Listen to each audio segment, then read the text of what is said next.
walk these streets with diamonds in our eyes.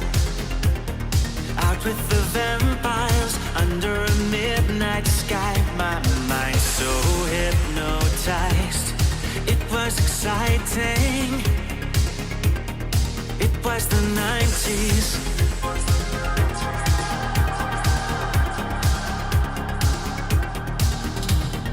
Mama didn't understand it, and Daddy always said that I was going too far. Said there's never any compromising if you try to win the battle to be who you are. I danced to the left, I danced to the right, hold hands with my demons and creatures of night, on an undercover mission to find somebody else like me. Is there anybody out there?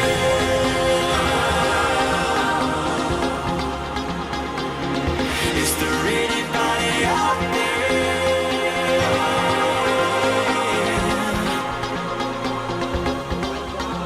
Someone who can hear me and drink from the light, to see things from the same side. Is there anybody out there?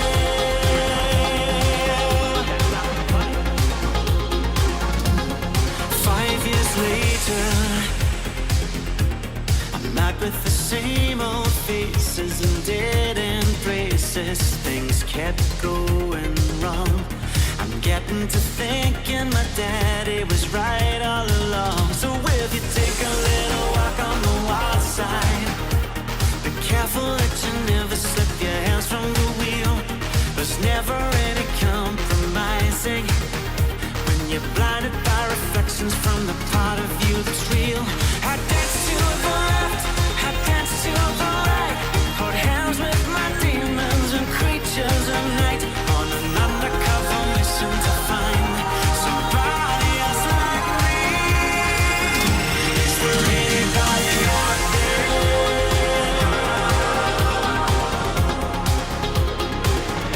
Is there anybody out there?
melodies take me to another place, so far away, so far away. In this night's all alone, gave myself to the radio. These rainy nights all alone, lose myself to the radio. In this night's and a dream, gave my heart to the radio.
Right on time. Not a second too late. In fact, a minute early, Stratford. We're here. It is time. WPIG 1651 in the house. Ready to bring you another lore drop that you may know of, you may not know of, whatever. Everyone's welcome here. Big ups, Jasper the Cat with the 5 turkey. The 5 turkey HBK, part of the DX Army. That's a hype pull right there. But big ups, everybody, for joining me. Let's get right into this one. Before we get into that, let's get to our business style announcements. Business style announcements include extremely serious matters such as 2 new cards have entered the pool. I don't always show them, but I'm proud of this one, so I will show it. I'd like to introduce you to the next thing you'll be gambling all your hard-earned cat coin with. This is PEX. Good luck pulling the PEX card. That's a hype card right now. It is possible to pull that, okay? That is new. And that is in the pool right now. The total number of cards in the pool is 230 right now. 230 unique cards are in the pool right now. One of those, of course, is a Hogan, as you know. But one more card. I'm not going to stop at one, though. This was submitted by Dayglow, the legend, and he had a very cool idea. This is a unique art, probably the most unique art style we've had. Right here. Welcome. Say hello to Mohammed B. I think that's how you say it. Have you ever punched a bee? Well, we're about to find out. Okay? We're about to find out. Big ups, Dayglow, for that. That is very hype. That's very unique. The most unique art card, I think, in the pool. And that's available now. All you got to do is spend that cat coin, all right? Just spend that cat coin. You might get this. Could be yours. All different varieties are there. I love that card, too. And again, that is in the pool now. So good luck. I see people trying for it now. Good luck, all right? Good luck. Hope you get what you find. Last business style announcement is... As you heard, if you're a Density Scrolls listener, you know, we're taking a break on Density Scrolls till Steve's back, basically because I'm tired of reading just by myself endlessly. So, we're going to watch every Ask the King. So, I had a poll on the community tab asking, what should we call it? Right now, the Monkey Spank monologues are winning. I think, personally, that's my favorite as well, because it kind of means, it's kind of linking the Density Scrolls into this new venture of watching every Ask the King in order. Also, I'm missing some. So if you have if you know any way to get episodes 2 to 13, send me a DM on Twitter, Discord, because they seem to be lost forever. But I do have episode 1, so we're ready for this week. But after that, it's not easy to find. Some of those seem to be lost to time, unfortunately. But I'll do my best to find it. You know me. I am the archaeologist of legend, and I'll try to do my best to find it. And I also need help, though, so... I need help from other archaeologists, please, that are maybe more skilled than me. But there you go. That'll be Saturday, going through every single Ask the King, starting this Saturday. Little break for Density Scrolls, but we're gonna have some fun with Ask the Kings. And I'm trying to think about what to do, what should we track with each of them, number of question answered, number of times Sikorsky was brought up. Right now, we've only got about 30 likes on the stream. Something like that would be cool to track as well. I don't know what, because I don't want it to be too annoying, too annoying tracking everything. But tracking something to compare them would be kind of cool. How many questions about food? That's good. How many times does he mention this? I don't know. We'll figure it out. That's still in the works.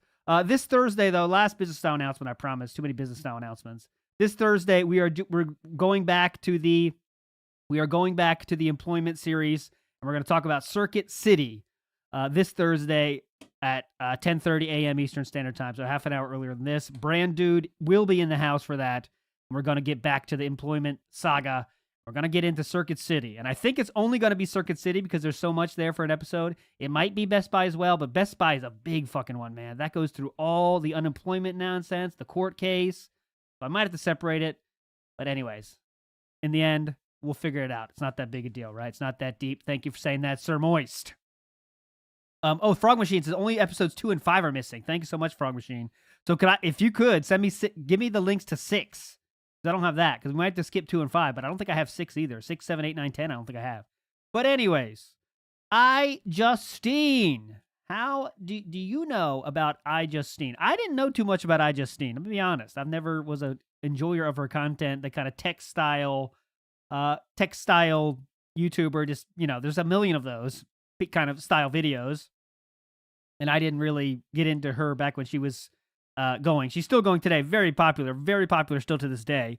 But I did want to show you how her just rankings. These are rankings that would make Phil harder than a diamond in an ice storm, if you know what I'm saying. Like 7 million subscribers.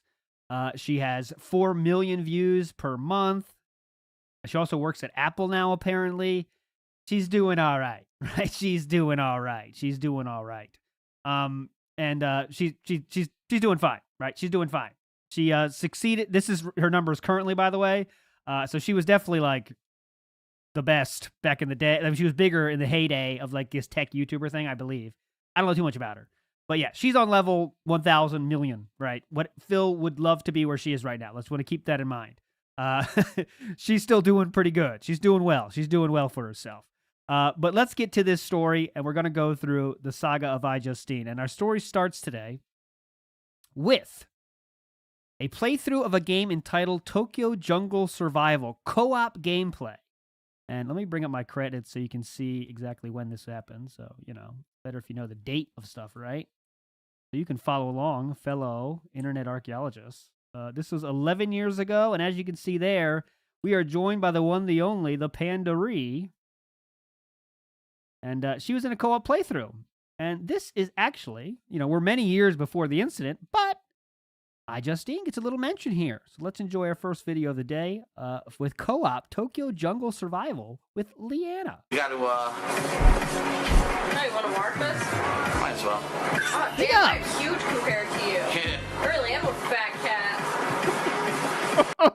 I had to play that. I rewinded that far because I know someone wants to hear that again.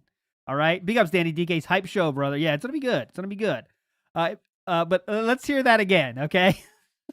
I don't know why some people might want to hear this, but I know some people do. So I'll play it for you. This is not for me, my enjoyment. I don't find any enjoyment out of this, but here we go. I'll play it one more time. Damn, I am huge compared to you. Yeah. I really am a fat cat. Might as well not even eat yet because we need it for the challenge. I'll leave it at that. Yeah. I'll leave it at that. There we go. Here we go. It's a kitty. It should be. Big ups, Toxic Cherry Juice in the house. What the fuck? Whoa. This is a huge bomb. Huge bomb. Thanks, Toxic Cherry Juice. Good luck. Good luck on your pool. You got the DoorDash. So go get yourself something nice. Thanks, man. I think it might actually be a little bit easier Very meaningful. because we're both predators, so we don't have to worry about. Oh, it's a beat. I know prey when I see it. We don't have to worry about Oh, plants I and wanted shit. it.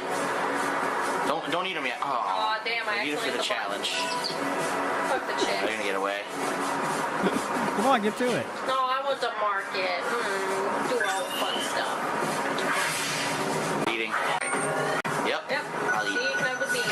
Where is it? Pet Here- food, that's Nice. good. I'm refreshing. I can't remember exactly where it is. Oh, here we go. My bad. Lead us there. Dog. iJustine. It's an. Here we go. All right. Internet post. So they found the internet posting, and this leads Leanna to say, An internet posting. Let's see here.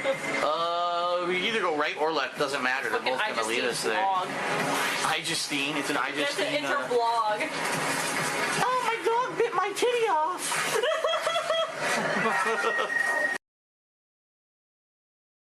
I'm pausing for effect here. Not because I want to push a button, but I will anyway. Let's hear that again. Wow. Oh, my dog bit my titty off. I know some people say cats and Phil are made for each other, but Leanna and Phil are made for each other, my friends.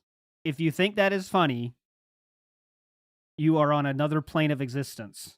Or you're probably 9 years old. And Leanna was close to that, but not quite. But that might be the most unfunny joke I've ever heard on this show. Maybe. It's close. Yeah, you. They're almost boss level. One more time. All right, internet posting. An internet posting. Let's see here. We either go right or left. Doesn't matter. They're both gonna lead us there. Blog. iJustine's blog. iJustine. It's an That's an iJustine. interblog. Oh, my dog bit my titty off. All right, that's it. First mention there. It was so long ago. 2012 was our first mention. Big ups. All right, let's move forward positively. All right, now we get our weekend preview 2012, December of the same year. Loving the chin strap. You know what I'm saying? That chin strap is rocking and rolling. Let's get into it. The Game Awards are being talked about, and these will play a big part in our story today. Look at this. Gotta love the chin strap. Mega Man, ready to roll. That's not Mega Man, actually. Who's that? What's that guy's name again? Parts. I know that's a lot, but again, that's another one of those playthroughs. If you really like Mario and you like John and my commentary, you're going to really enjoy that playthrough, so definitely check that out as you get time. Yeah, we're going to love it. We did not have a chance to watch the Video Game Awards this year, the VGAs, Spike TV's VGAs. Usually we do, because usually they have it on a Saturday and we watch it here live, or we record it and we watch it right away. But we were too busy with Super Mario Brothers, and we just finished late, and we were like... Imagine that sentence. We're too busy with Super Mario Brothers. Siege mode, random. The pasta make Jasper bit my titty off. Jasper just did that. Yes. Like, we can't watch it now. So we haven't watched it. I don't know this year if we will be watching it. I haven't recorded, but I don't know if we're going to be making a reactions video or anything like that. At this point, John and I kind of said we're kind of burnt out about it. We did see, obviously, it was going to be leaked who won everything, and I am pleased with a lot of the choices that were in there, such as Walking Dead as the Game of the Year. I mean, it's one of the best games I've ever played story-wise. It's a no-brainer why someone might have picked it as Game of the Year. Big ups, Prophet. And Journey actually getting not only Best Independent Game, which I kind of maybe agree with, but Best PS3 Game of the Year. I don't know if I agree with that. I mean, let's face it, Journey versus any of these long retail games on PS3, Journey was better. I don't think so. Okay, whatever. But I can understand why they did it. I think a lot of people, they're just so, oh, it's such an artsy game, it's beautiful, I cried during the ending, so it's the best game ever. Whatever. But anyway. Listen, hear that? Big hubs, Prophet. Jesus, thanks, man. Very meaningful. Very meaningful, guys. This is a huge bomb. That was a huge bomb. And KO Gaming was Ghost Like Swayze's pull there. Let's see what Prophet gets. He gets another pull. But let's hear this. I want to hear again this positivity here about people having feelings. Likes and climbing. It'd be great if we could get a bunch, because we have almost 200 viewers. It would be great if we could get some more likes. It helps the stream and the channel in general for discoverability. It really purposes. does. Thank you for that. Thank you for that, Phil. Let's hear how. Oh, black and white Tevin in the house. 2 bronze star. Not bad. That's a rare pull right there. Here we go. Let's hear why feelings are bad in games. I cried during the ending, so it's the best game ever. Whatever. But anyway, I'm completely aware of everything. Dark Souls 2 and everything. Yes, I'm completely aware of everything that happened, because everyone sent me 5,000 messages, so it wasn't like, you know, I could avoid being spoiled. It was all over my Facebook and everything, so it is what it is. Was that PJ Pants hype? I think we see stripe of PJ Pants. I can't quite get a feel on those pants, but it might be PJ. Looks very close to PJ. Sorry if her name is PJ, but these look to be like PJ Pants. Proto Man in PJ Pants. Sight you'd love to see. The VGAs, I don't know if we're ever going to be talking about it again, so I just wanted to get that out of the way. Okay. And then on Sunday, I released my very first year-end series. It's the top 6 worst gaming trends of 2012, including a lot of discussion about bad timing of releases for role-playing games that basically created an overabundance of them this year. He was complaining about the overabundance of games being released at the same time for 11 years now. 11 years. What a legacy of complaining about games being released. Games being released at similar times, because yes, everyone on Earth plays every game that was ever released at the same time. Thank you for re-upping your membership. I appreciate that. Did you know that? Big ups, Jay Wuso. Big ups. Also, Phil has been snorting up a storm. Team Hell. Oh yeah, he's been on fire. The bass, the resonance is unbelievable. How was iJustine there on that ranking? Did you see that? It's a ghost. Watch this. I'm gonna do rank again. I think it might be on cooldown. Watch this top right of your screen. Look at that. iJustine, what are you doing here? That's a ghost. She's behind Cat. Watch out, Cat. Look out, there's a white woman coming. Ah! That's a glitch I did. I'm sure I did it. But anyways, let's stop with the nonsense. Get back to our main topic. Multiple DLCs issues, including on this DLC, Day 1 DLC. Are we going to talk about iJustine here, or did I get the wrong time type again? Here we go. Okay. Awards just to see that lie and avoid subjects. So, owning up to it and taking responsibility for the things that I say. Oh, here we go. Especially for the gaming community on YouTube. And when I made this video, I did not expect to get the kind of reaction that I've gotten. I mean, I thought, quite honestly, that you know me. If you're a fan of me, you know me. I'm going to say what I want to say no matter what. If I get something off my chest, I'm going to say it. I'm not afraid of saying it. I'm not afraid. So easy to get stuff off his chest. He'll look to the right and make sure if his pecs are showing, he'll readjust his shirt. That's how worried he is about things on his chest. Of owning up to it and taking responsibility for the things that I say, and I definitely don't pull any punches or hold back. And a lot of people say I'm rude and stuff. Well, you know what? Sometimes it's better to be rude and to be real with people than to be a pussy and to fucking lie and avoid subjects. This guy's hardcore, dude. Watch out. Hold on. This guy's hardcore. This guy's not a joke, man. He is tough. This guy does not fuck around. Yeah, I like that. Hear that, Watson and Jaha? You hear that? All right? Sometimes it's better not to hold punches back. But if you will punch me, I'll say I'm an alcoholic. So I want you to hold your punches back. So I really wanted to talk about how this year there's so many people now we're up and coming on YouTube. Then they got huge followings for other things other than gaming. Now they've made gaming channels just to cash in. Okay, this is going to come up on our Tobuscus show. I was going to do Tobuscus today, but it's kind of too big. It's a lot, and it's kind of. And so I figured iJustine might be a nice little, shorter episode than Tobuscus, because that's a big topic. But he's already bitching about Tobuscus thing, which is, as you might hear from him, people that are famous for other things, they started doing gaming on YouTube and it blew up. Like, this is talking about PewDiePie days. So everyone started doing a gaming channel, and they got huge because they're already fucking huge. They're smart and diversifying. Well, Philly didn't like that because his precious market was getting an influx of people way more successful than him. And he didn't like that, as you might guess. But let's hear how he explains it. And they're basically hurting the actual gamers on YouTube who care about games, who care about the community, who care about gaming as a whole, as a culture, the people who go to watch, the VGA Awards just to see that iJustine is on the carpet covering it and interviewing Samuel L. Jackson, and she has nothing to say because she's not an actual gamer. Yet these are the people that... She's interviewing people on the stage, and she has nothing to say because she's not an actual gamer. Well, what is an actual gamer, right? Is it someone that rushes through to finish games as fast as possible to get as much money as possible? Is that an actual gamer? Who's deciding the actual gamer? Who's deciding this actual gamer term? So you already see the vitriol he has for iJustine. And the reason is already because she's not a real gamer, yet enjoys gaming and getting gigs that EA wouldn't dream of hiring him for already, right? Because, it's just not, he doesn't quite have any aspect you need for that kind of shit. He doesn't have it. He doesn't look like a professional. He doesn't act professional, and no one wants to see him, Even if iJustine is not the, most, she doesn't have the most knowledge of all game history. She acts professional. She looks professional. She's not easy to look at, and people seem to want that on the red carpet. You want Proto Man with PJ pants on the red carpet? Imagine that. EA's going to do that? All right, guys, here's an idea. We're going to get DSP, also known as the King of Hate, to go to our awards ceremony and ask people questions. Does that sound good? Sound good, everybody? Samuel L. Jackson, she has nothing to say because she's not an actual gamer. Yet these are the people that the media and the mainstream are picking to represent us collectively, and that's not right. So I made a video about that. It was part 2 of the top 6 worst gaming trends. Oh, I gotta see that because I don't have that on my list right now. But he doesn't mention iJustine specifically in that, so that's probably why I didn't see it. But I gotta see part 2 of the worst 6 gaming trends. What?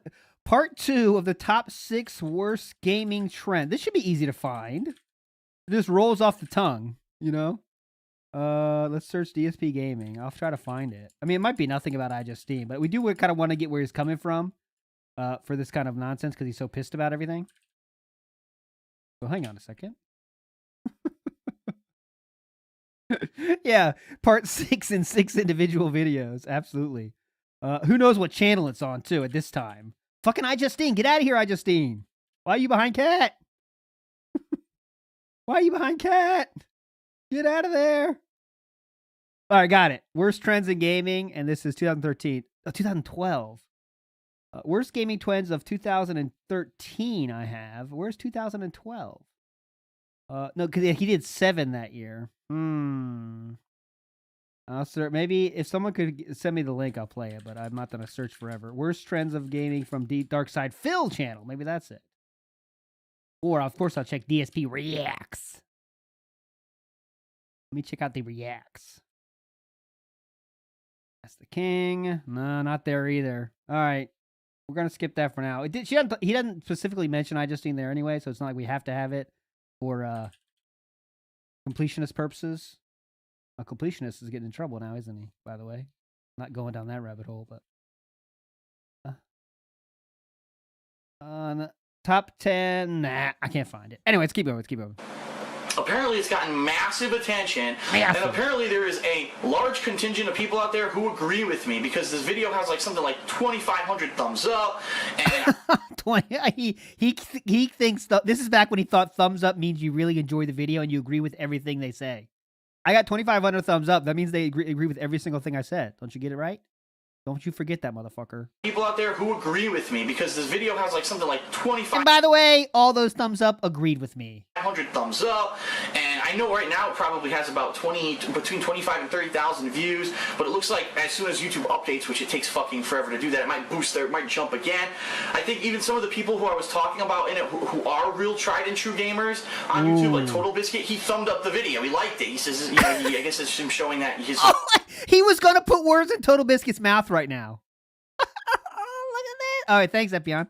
I'll search right now. You legend. It's gonna be like a fucking hour-long video, though, isn't it? Oh, God. 15 minutes. All right. Let's finish this one, then we'll do it. But I want to hear through what he says here. He was about to put words in Total Biscuit's mouth when literally Total Biscuit hit thumbs up. Let's hear what thumbs up means. On YouTube, like Total Biscuit, he thumbed up the video. He liked it. He says, you know, I guess it's him showing... Look how... You heard that, right? He was so fast to say he says. He was going to say he says, but then said like, okay, hang on. That's a little crazy, so I can't say that. But he was going to say it. Listen, how natural it came out. Listen. Gamers on YouTube, like Total Biscuit, he thumbed up the video. He liked it. He says, you know, I guess it's him showing that his support, that he supported the content there. So, dude, he thumbed up the video. He was going to say like, oh, look, he just noticed that Jasper started to lick the incident stain on the carpet. That's your face when that happens. You realize your cat is licking incident stain that also has mushrooms growing out it now because you haven't cleaned it in however many fucking years it was. Let's go. I really thought it was going to be the opposite. I thought it was going to be a flood of negativity. Oh, Phil's jealous, which isn't the actual reason I made that video. I'm not jealous at all. It's that this is going to actually be a big negative thing for our gaming community if we allow these people to... All right, fuck it. Let's just listen to it. Sorry, iJustine. You're a legend, but we got to hear It's this. DSP's worst gaming trends of 2012. 1.5. Number starting. 2, the rise of YouTube gaming phonies. Oh, YouTube gaming phonies. Look at that. Samus with the thumbs down. Thumbs down, it motherfucker. Number 2, the rise of YouTube gaming phonies. Ooh. All right, everyone, so I just wanted to take a minute here to sit down and talk a little bit about this subject because I really feel that Nice it's a cut serious there. one. It's one that needs to be addressed. I've talked about it several times over the course of this year, but being that this is a year-end series and I'm reflecting upon the worst gaming trends of this year, this is one that I want to speak from the heart on. I know I Okay, as opposed to the ones you don't speak from the heart on, just say never, it. not speak from the heart on, speak from the heart on. Let's rephrase that. Nice. Speak from the heart on, dude. I from the heart on, speak from the heart on. Let's rephrase that. I want to really take it seriously. I know I've never done this before in a year-end series, talked to you like this, but it's... Usually I just spit bullshit on the top of my head, but this is something I really want to think about a little bit. something that unfortunately has been startlingly apparent to me and to many, many other gaming YouTubers this year, and it really needs to be addressed, okay? Right now, there are lots of people on YouTube who love video games. And I'm going to actually go ahead Imagine and that. applaud and give credit to a lot of people who I know love video Big games ups and for do a finding really this, good job dude. on YouTube. We're talking people like Ego Raptor, people like Total Biscuit, people like SSOHPKC, people like Vash123456789 or whatever the hell his name is. It's so confusing. But there are a lot of people who are very popular on YouTube. Thank you who for re-upping love your gaming. membership. And you I can tell appreciate when you watch their Here's Cody. content, okay? You can tell, wow, this guy is a gamer and he's enjoying what he's doing, and that's why he does it. He's not doing it for this. He's doing it because gaming is something that maybe he grew up with. He's not doing it for this. this. All they want is this. But he's not doing it for this. That's pretty cool. He's grown into. He's good at it. And that is really what I feel as being one amongst those people. Someone who's grown up who loved games. I used to be a competitive gamer, and now I've turned that more into something different, but I still love games, and I love playing them. Well, if you're competitive or not, it's a little different story. But I love experiencing them. I love where they're going. 60 likes, guys. Thanks, everybody. The fact that games are becoming more cinematic, interactive experiences, and that it really now is on a pedestal where games are being considered a work of art, as opposed to just, some little... What? Who does a... Who... Okay, this is nitpicky, but you've come to expect that now. Who does a pedestal with this hand grab? Now is on... That's a pedestal? And he, like, looks at it. Here's a... What? Is that a pedestal to you? Why is he looking at it so hard? He doesn't... Huh? What is this? Look how long he's staring at it, too. Is it that hard for him to hold his hands together in that pose, you know? Is that what it's showing there? Like he's shaky hand syndrome or whatever, you know? We know he has shaky leg syndrome. Interactive experiences, and that it really now is on a pedestal where games are being considered a work of art, as opposed to just some little kiddie thing that, you know, some nerd does. They're really going more mainstream, and that's awesome, okay? That's and you awesome. can tell the people who so love it. He just said it's awesome how more people are getting into gaming, and that's awesome. Okay, let's hear what's not awesome about it then. This trend. And who are genuine in what they're doing when they make gameplay videos or they make game reviews or they do anything related to gaming. But there have been this group of people, and it's not in particular just this year, but it's been happening over the past several years, and this year was kind of the culmination of Whoa, now this pedestal was broken up. We had another pedestal, and then it got broken up into a split pedestal. This is our second pedestal. We need a pedestal counter. Okay? Group of people who you can tell when you watch their content that they're phony. Okay?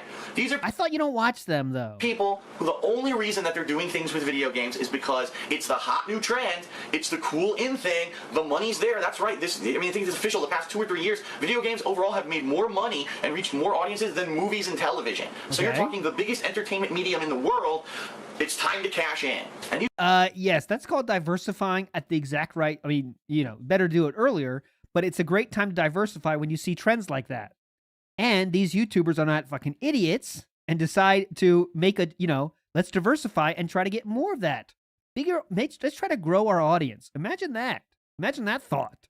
these are people who, some of them, not all of them, were already popular on YouTube for completely other reasons. Maybe it was they were doing daily vlogs where it was like news on celebrities and shit like that. Or maybe they had one gimmick. Maybe they were doing, one style of video and it was really popular. So they ended up, through the typical YouTube formula of I post up 2 videos a day to have massive video editing and a custom thumbnail, and I abuse the YouTube system and I tag my videos. Oh God, he can't be serious here. Get out of here. Are you serious? Have massive video editing through the typical YouTube formula of I post up 2 videos a day to have massive video editing and a custom thumbnail. And So massive video editing, that's a negative. Let me get that right. A custom thumbnail, that's a negative. Downloading only 2 videos a day, which, let's get real, who's doing that? But that's also a negative. What else is a negative here?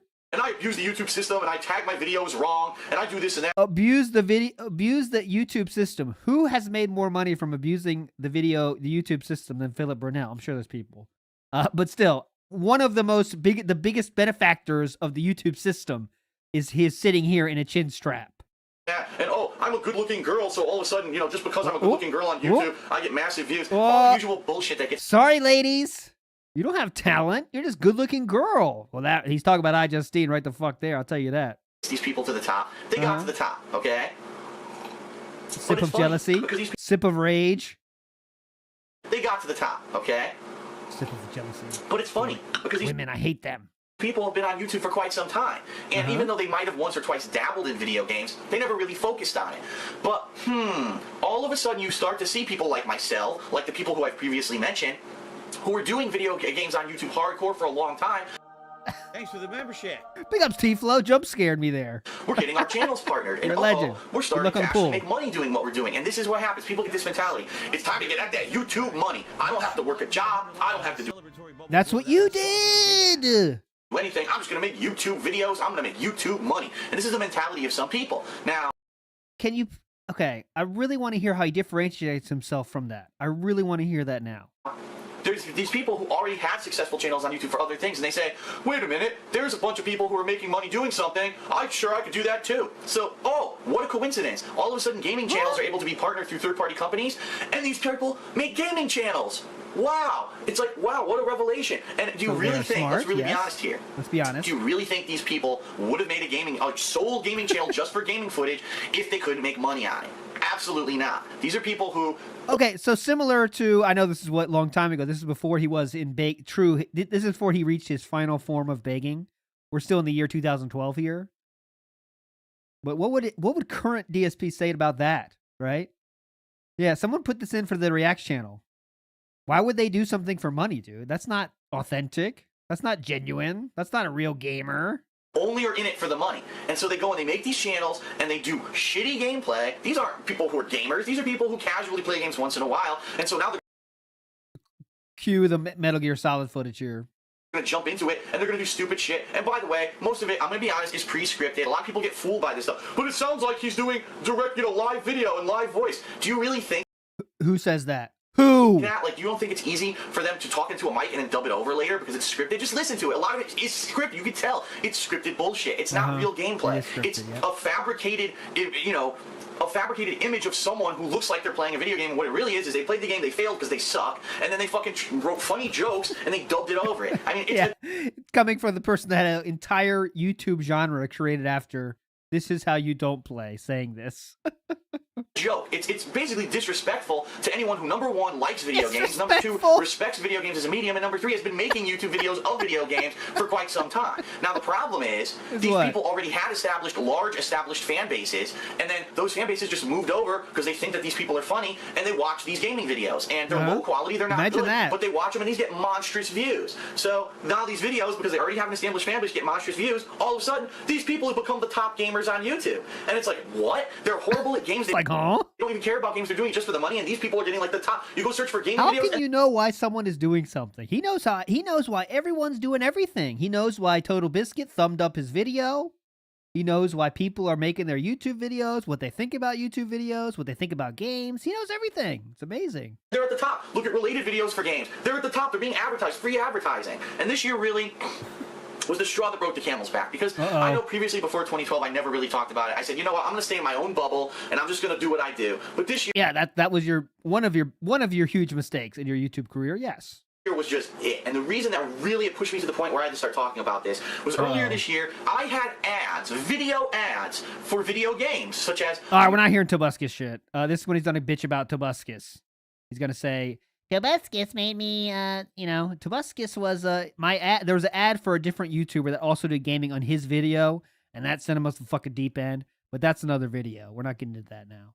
But anyways, let's make sure we're finished on this video. Become the forefront of the gaming community. Okay. Sip, sip, sip. Choo, choo, choo. And so thousands of people did understand that message. And I just want to say thank you.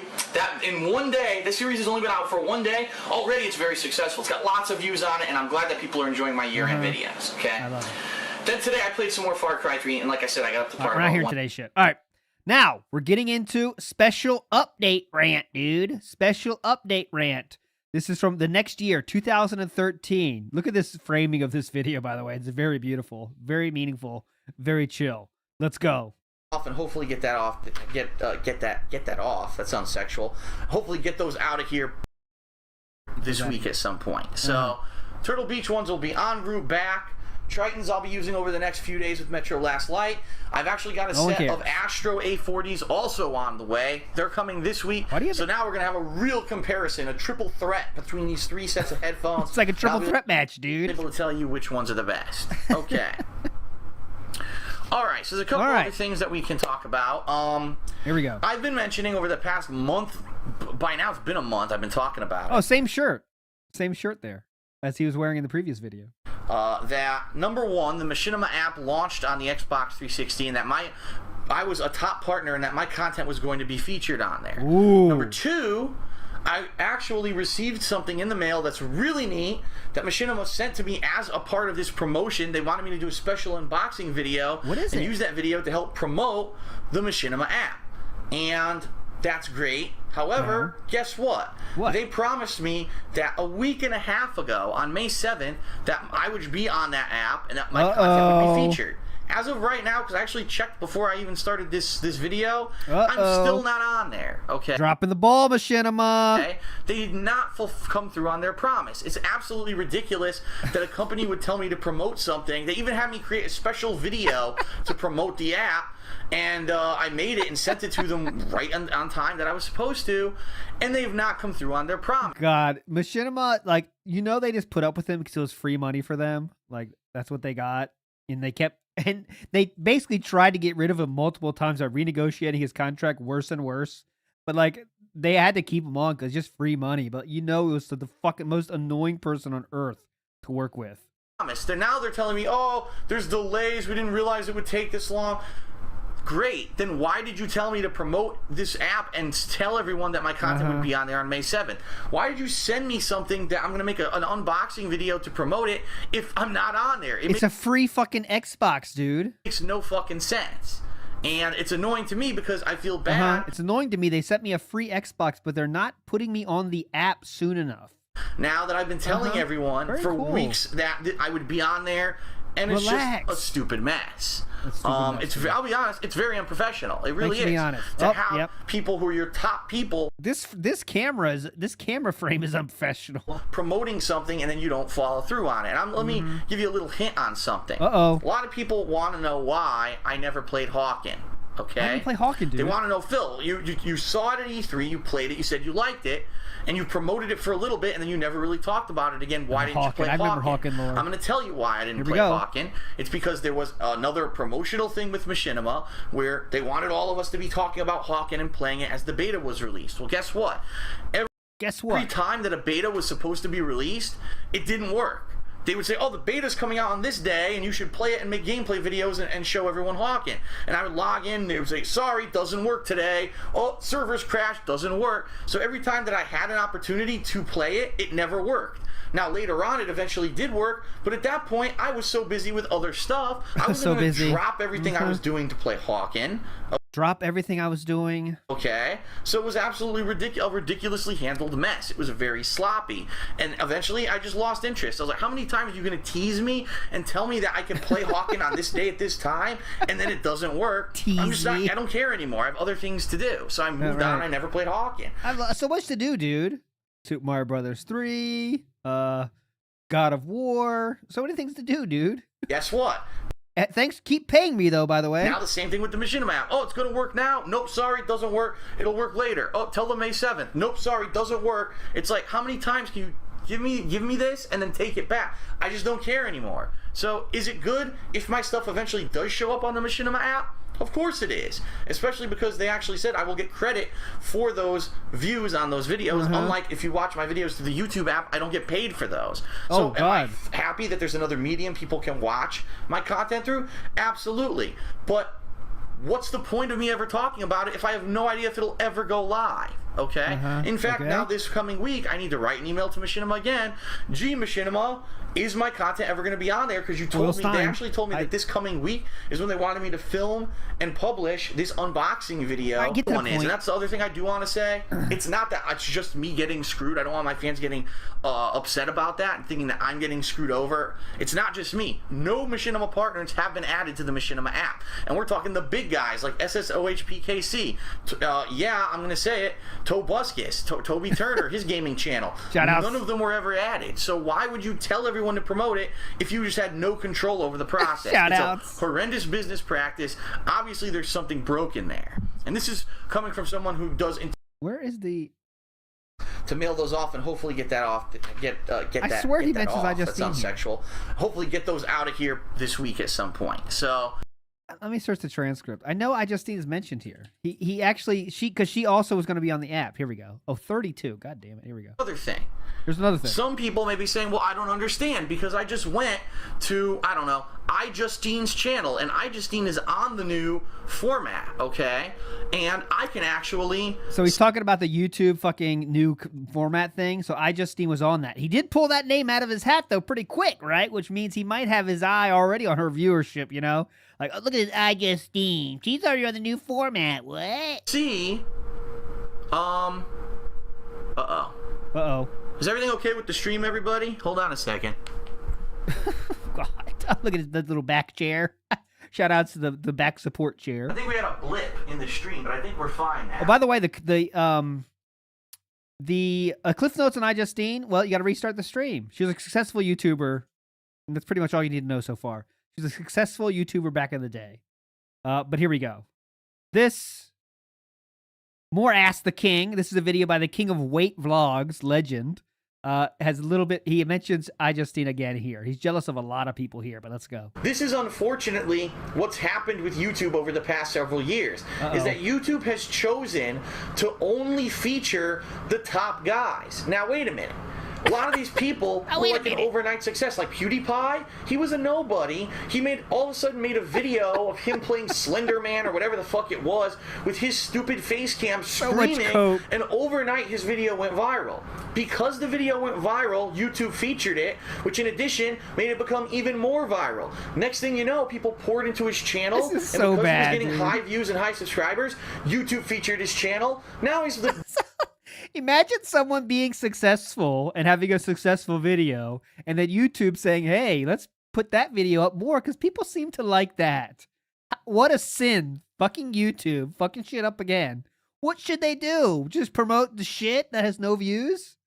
and because he was getting high views and high subscribers, YouTube featured his channel. Now he's pretty much the biggest gaming channel on YouTube, which is leaving people scratching their heads like... I really would love to ask DSP what his plan would be for his algorithm. Let's say he could create an algorithm for YouTube. What would you do? Do people that get a lot of views get suggested more or no? I don't know how you have a successful business. I don't know how you have a successful website that doesn't work like that. What do you, of course you got to put in some, of course you put some, not just top of the top. What are you supposed to do?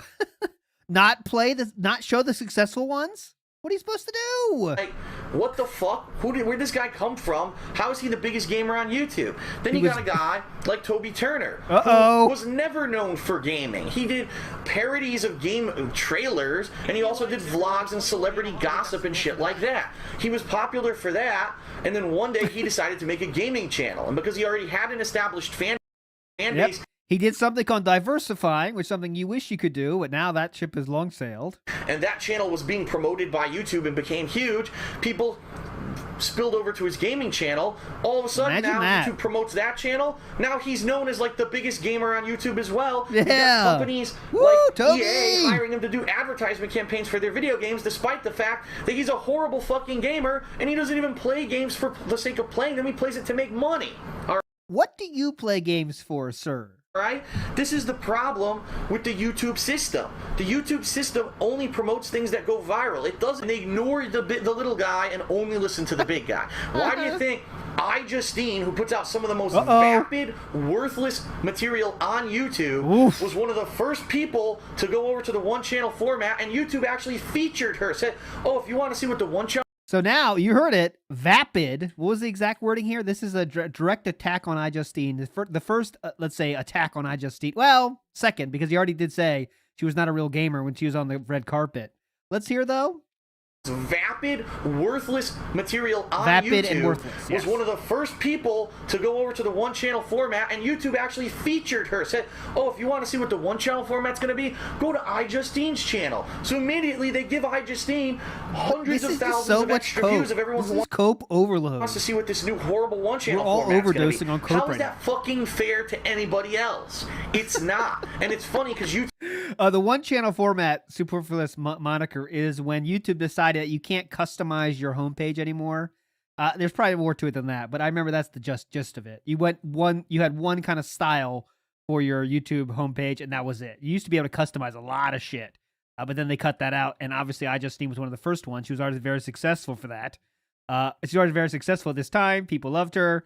And Phil is jealous that she was one of the first ones to showcase. YouTube chose her to be one of the first to showcase that. How is that fucking fair to anybody else? It's not. And it's funny because YouTube even has their own YouTube, Twitter account, and they say, "Oh, the." This is what YouTube. Phil, by the way, was making the most money he would ever make in these years. By the way, he is making the most money he would ever make in YouTube during these years. New featured channel this month. Like, You're a business, and you're basically creating an uneven business situation, an unequal situation by getting who are real YouTube gamers. I talked about this in the worst gaming trends of 2012 last year. I know it's cutting a little bit. That's the edit of the King of Weight vlogs, though, not by me. But there's too many people like Tobuscus who are just in it for this. They're not yes, real gamers. Shout-outs to this. Shout-outs to this. They don't like video games. They don't care about them. They're doing it just so that you will watch them fail at it, and they'll make money. And you don't want that. You Shout-outs to this. Shout-outs to this. want real gamers to continue to be able to do this on YouTube, or else all you're going to see are these fucking idiots doing it, and not people who actually care about what they're doing, all right?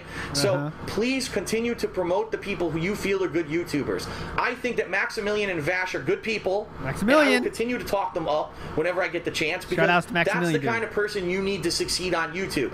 Not fucking Pewdie Dick, not fucking stupid Tobuscus. You need... Pewdie Dick. Beauty Dick. So much cope on PewDiePie. Like, that's like his most hated person on earth.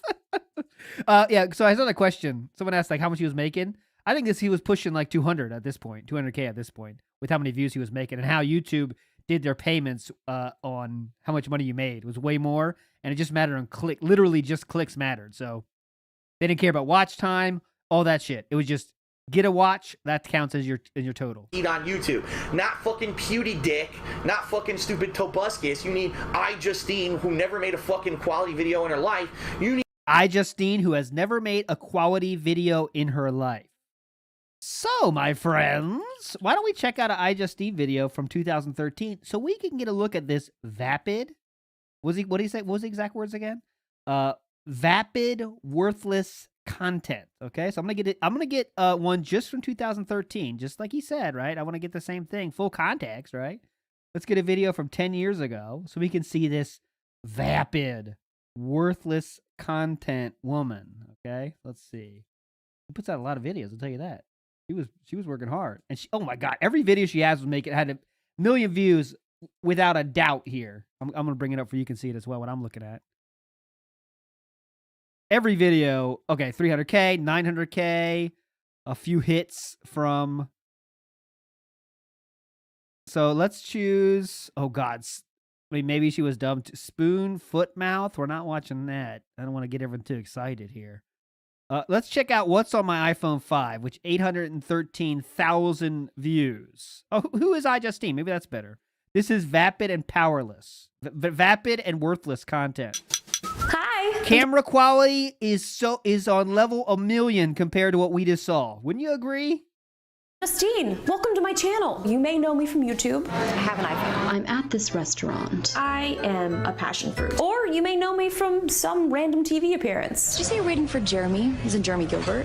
Oh, John, already doing TV shows? She's on level 8,000,000. Yeah. He was fired last week. Look at this quality.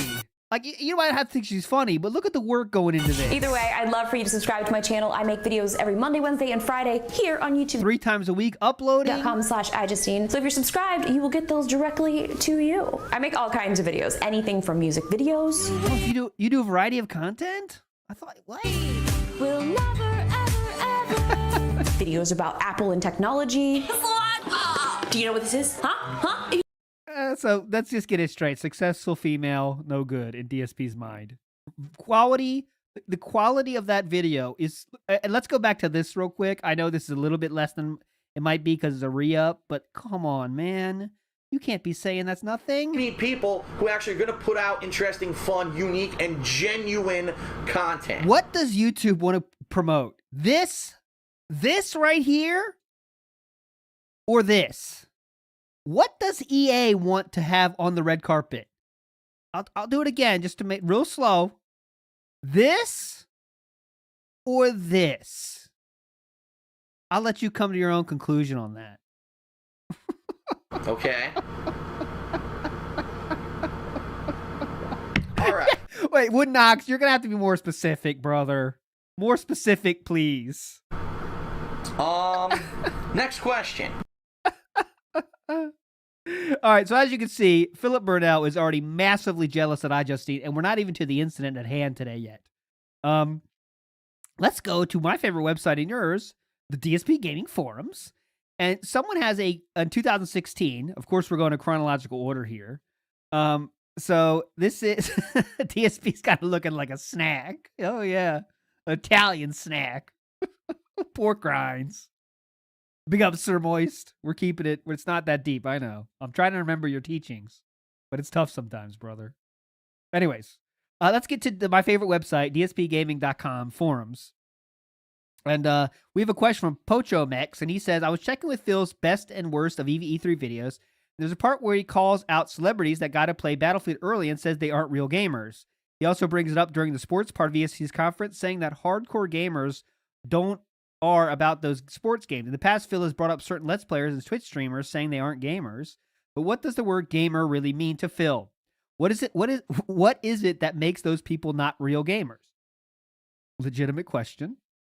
So then we have some Sammy Samosa hype. Phil is the godfather of Let's Plays. He's been playing games before most of these Twitch streamers were born. All right, thanks, Sammy. Thanks, Sammy. Great point there, brother. Someone said like this. Some traditional games says like bullshit. You can't objectively measure what it means to be a real gamer. It's subjective. Phil can't call it opinions and say it's my opinion. It doesn't work like that, right? You have to, if you have that kind of statement, you should be able to describe what it is, right? And Phil obviously can't do that. I mean, if you have an idea of what is a real gamer, could you please explain that to me, sir? So far, it just means that that's the main thing you do on YouTube. I think that's what we've got. That's what we're at right now so far. Brother Leno says, I'm sure iJustine and others like her have always played video games and didn't just create a video game channel for extra exposure and shekels. As for EA, they've always had a boner for celebrity, and usually it ends up looking tacky. Of course, there are going to be a small outliner of the demographic that will be different, aka YouTubers look for money by just playing games, but you don't use the exception to depict the entire user base. No one here would argue that everyone on the intertubes plays games just for the sake of playing games, but the vast majority of people with whom refer to themselves as a gamer quantifies that regardless of subjective opinion onto what is. So what you see on this, a lot of pushback on these forums. It's not just everyone sucking Phil's dick on this. But let's get to Phil's response, his epic response to this, because there's a lot of nonsense, and he does respond, though. Where is it? Did I roll skate past Philip Burnell's response? I know he responds. There it is. Phil here. Insanely simple answer. Does this look like an insanely simple answer? But here we go. Real hardcore gamers not only play the games, they have knowledge of the industry, and they love them. They can call gaming a major part of their lives. Okay, so he has now described what a real gamer is. It'll be great, guys. Our goal is 100 likes on the stream. We're at 90. Come on, we get 10 more please. Likes, please. Many of the celebrities at E3 playing Battlefield 1 may have actually be real hardcore gamers. But the point I was making was nobody knows them for that, nor cares if they're playing Battlefield 1. Okay? You call them not real gamers, but okay. Let random gamers win a contest, etc., rather than pay celebrities to play the game. Oh, yeah. This would be a great idea, wouldn't it? Hey, EA, you know that game you spent $100 million on? Thank you all very much for Bubble the blow in the today. house. I appreciate it. Let's see if it's a good one or not. You never know. Sometimes it's good, sometimes it's bad. But let's see what happens with this one. You can't complain about that, right? She sucks his dick. That wasn't a very good one. It kind of sucked. Sorry. I'm not going to lie. Big ups to Jenna as well. Make sure to extravagant house. I love the plunge. My favorite parts are always the field trips. I appreciate all the effort you put into doing these consistently. Thanks, man. It's a lot of fun for me, too. It's black and white snitchinator. A lot of black and white today. Hope the randomness is not fucked up. But anyways, let's talk about EA again. $100 million, let's say, they put into Call of Duty. Probably more than that. I don't even fucking know. Hey, how should we promote this at a biggest gaming convention in the U.S.? Let's get a random person to play it. Let's get a random person that wins a contest to play it. Sound good? Case in point, Snoop Dogg. Snoop Dogg is known for being an Xbox gamer, but he was nearly last on his team, smoked weed while playing, and sucked. How did that show off the game effectively? Exactly. He added absolutely nothing to the presentation. Him being there adds to the presentation, sir. him being there, being Snoop Dogg and smoking weed made more people see that than would have otherwise. All right? It doesn't take a business degree to understand that, but luckily for you, I have one of those as well, Philip. My point was pretty simple and not elitist at all. Let people dying to play these games because they love them play them. Don't let people be paid to show up and then suck, going through the motions just to say, hey, look, these guys play our game, so you could be cool too. If you're not subscribed to the channel, please subscribe. If you buy Battlefield 1 in October, because exactly 0 additional copies of the game will be sold due to their presence, because the casual fools who would buy the game just because Snoop Dogg played it don't watch E3. They don't even know what E3 is. All right, so we've already destructed this comment in so many ways, but because he is there, Snoop Dogg is there, people that would not have heard of E3 before now will hear about it. That's the exact reason you do get someone like Snoop Dogg, because he has fans in the music industry, and he'll tell people, hey, I'm going to be at E3 this year, guys, check it out. And then what happens? They look at E3, they see a cool game, and they buy a cool game. That's kind of how marketing works, you know? It's really not that hard to understand, but I guess it is also as well. Okay? So let's go back to Phil's amazing E3 idea. Let's get randoms to play the game. Let's do a contest where random people will play the game, and then that'll make people want to buy it. Sound good? Hope you're keeping up. All right, everybody? Keep up. Jasper, the cat in the house, says, 2KJ says, smoke catnip and act the night away. Absolutely, Jasper. That's your God-given right, okay? Smoke weed and suck at games, all right? You're a legend. It's very meaningful. Thank you. Now it is time to enter into our main, I don't know if the main is the right way to say it, but while we're all here today, starting from this thing right the fuck here, all right? Right the fuck here.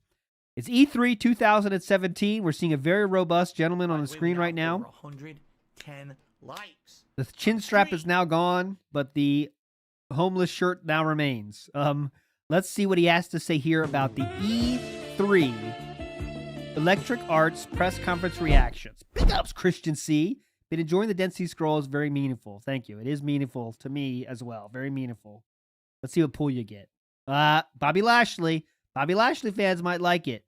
But if you don't like Bobby Lashley, it might be a bit of a down card. But I'm biting my nails right now in your honor. So let's go. What does DSP think? By the way, you might notice that Phil is looking kind of rough. Lasagna Cat, you've shouted that out.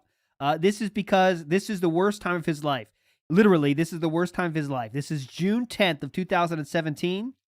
This is very, very recently. Leanna walked out. I believe it was June. Is this the end? Oh, fuck. Was it the end of June? Anyways, we're within a month of Catherine post-break. Okay, so we're within a month of Leanna moving out, all right? So this is literally when he said the lowest point of his life during this year right here. So this is what it is, right? This is when we're at. And he made another boo-boo in this time frame, okay? So let's watch his thoughts on the E3 press conference, all right? You can have a friend sitting right next to you and play split screen, or it's online co-op where you can do online where you both can each control one character. But basically the game is co-op required. You cannot play this game single player. You have to have 2 people to play the game, unless you grow 2 more arms that can hold 2 controllers, I guess. Interesting. Now, guys. Premise. And the game actually looked really good. But I mean... It seems like there could be some interesting gameplay mechanics. I'm refreshing to make sure I didn't... Oh, yeah, I was way too early. Here, let's go here. You don't have to buy a season pass or be nickel and dimed by expansion packs later on. You will get all of the content for free. Awesome. What the fuck? I mean... Just a quick shout out. How many Twitters do we need? We got Twitter on the right, and we got Twitter on the top left. Nice. They call me DSP. Follow my ass. Come on. I post my schedules. I have been a very... actively verbal and strong critic of these season passes for a while now. Ever since... Actively verbal and strong. I bought that season pass for Batman Arkham Knight a couple years back, and I really feel like I got ripped off because that content sucked monkey shit. Whoa. Hey, Monkey Spank, take it easy. I'm very happy to hear that EA actually did a Oh, shit. By the way, I forgot to do the iceberg. Sorry, real quick. This is what we're doing today. iJustine. Where is she going to go on the iceberg? We're going to find out together. That's what we're here for. I forgot to do that. I'm a jackass. Apologize. I'm guessing it's maybe second or third tier, but we'll see what we feel at the end. Let's go. Get away, iceberg. What? He went that way. What's this point? It's a very special pause right there. Complete 180 on their attitude towards DLC and is giving all of the DLC content for free. Everyone should be applauding EA. Oh, we're applauding. Wow, finally someone fucking gets it. Like, we don't want to spend $60 for an unfinished core game and then have to pay $10, $20, $50 for season passes to finally put the content into the game that should have fucking been in there at launch. We're actually going to get it all for free. That's fucking good. Yeah. Hell yeah. Sip of pride. Oh, DuckTales. Shout outs to the DuckTales. Behind that ear, you see that hair flaring up? Those are known as DuckTales. Greasy hair behind my ear. It's called DuckTales. Okay. Now. My chest hair is airing out. My chest hair is visible. Not the best song in the world. That was awesome. So let's immediately follow that awesome part with a groanable part that's going to make everyone groan. Uh-oh, it's a groanable part that'll make everyone groan. Hope you're ready for this. It's groanable. Hang on to your groan butts. Get ready. You ready? Who's the most possibly pertinent person? Who's the most possibly pertinent? Get ready. You ready? Who's the most possibly pertinent person on planet Earth? How many P's can we say? Who's the most possibly pertinent person on planet Earth? Who's the most possibly pertinent on Pluto? Present a 30-minute gameplay segment of Star Wars Battlefront 2. Who is it? Would it be maybe an actor from the Star Wars universe who can maybe add some experiences? Maybe it would be hey, that's not a gamer. A well-known gamer who maybe, I don't know, who to be. A well-known gamer, lives in Renton, Washington, recently moved from Connecticut. He's Italian, just broke up with his girlfriend, recently jerked off in front of the internet. One of those kind of people. Sound good? No. Of course it's iJustine. Why wouldn't we get iJustine to be the host of this fucking gameplay segment of Battlefront 2?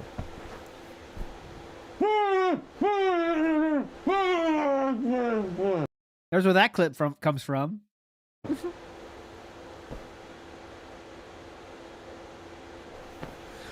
All right, I'm not dead, but I swear to God I wish I fucking was, because Fix hair. Fix up the hair. All right, I'm not dead, but I swear to God I wish I fucking was, because iJustine got to tuck in the DuckTales. Is the least pertinent person in this galaxy to be presenting. Oh, he's leveled it up to Galaxy now. Now we went from Super Mario World to Super Mario Galaxy.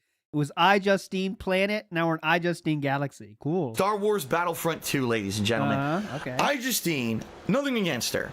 Nothing against her. You've said plenty against her already to this point. She makes worthless, vapid content. But let's hear nothing against her, okay? Now that you've said all that shit about her, let's hear how it's nothing against her. Sound good? Front 2, ladies and gentlemen.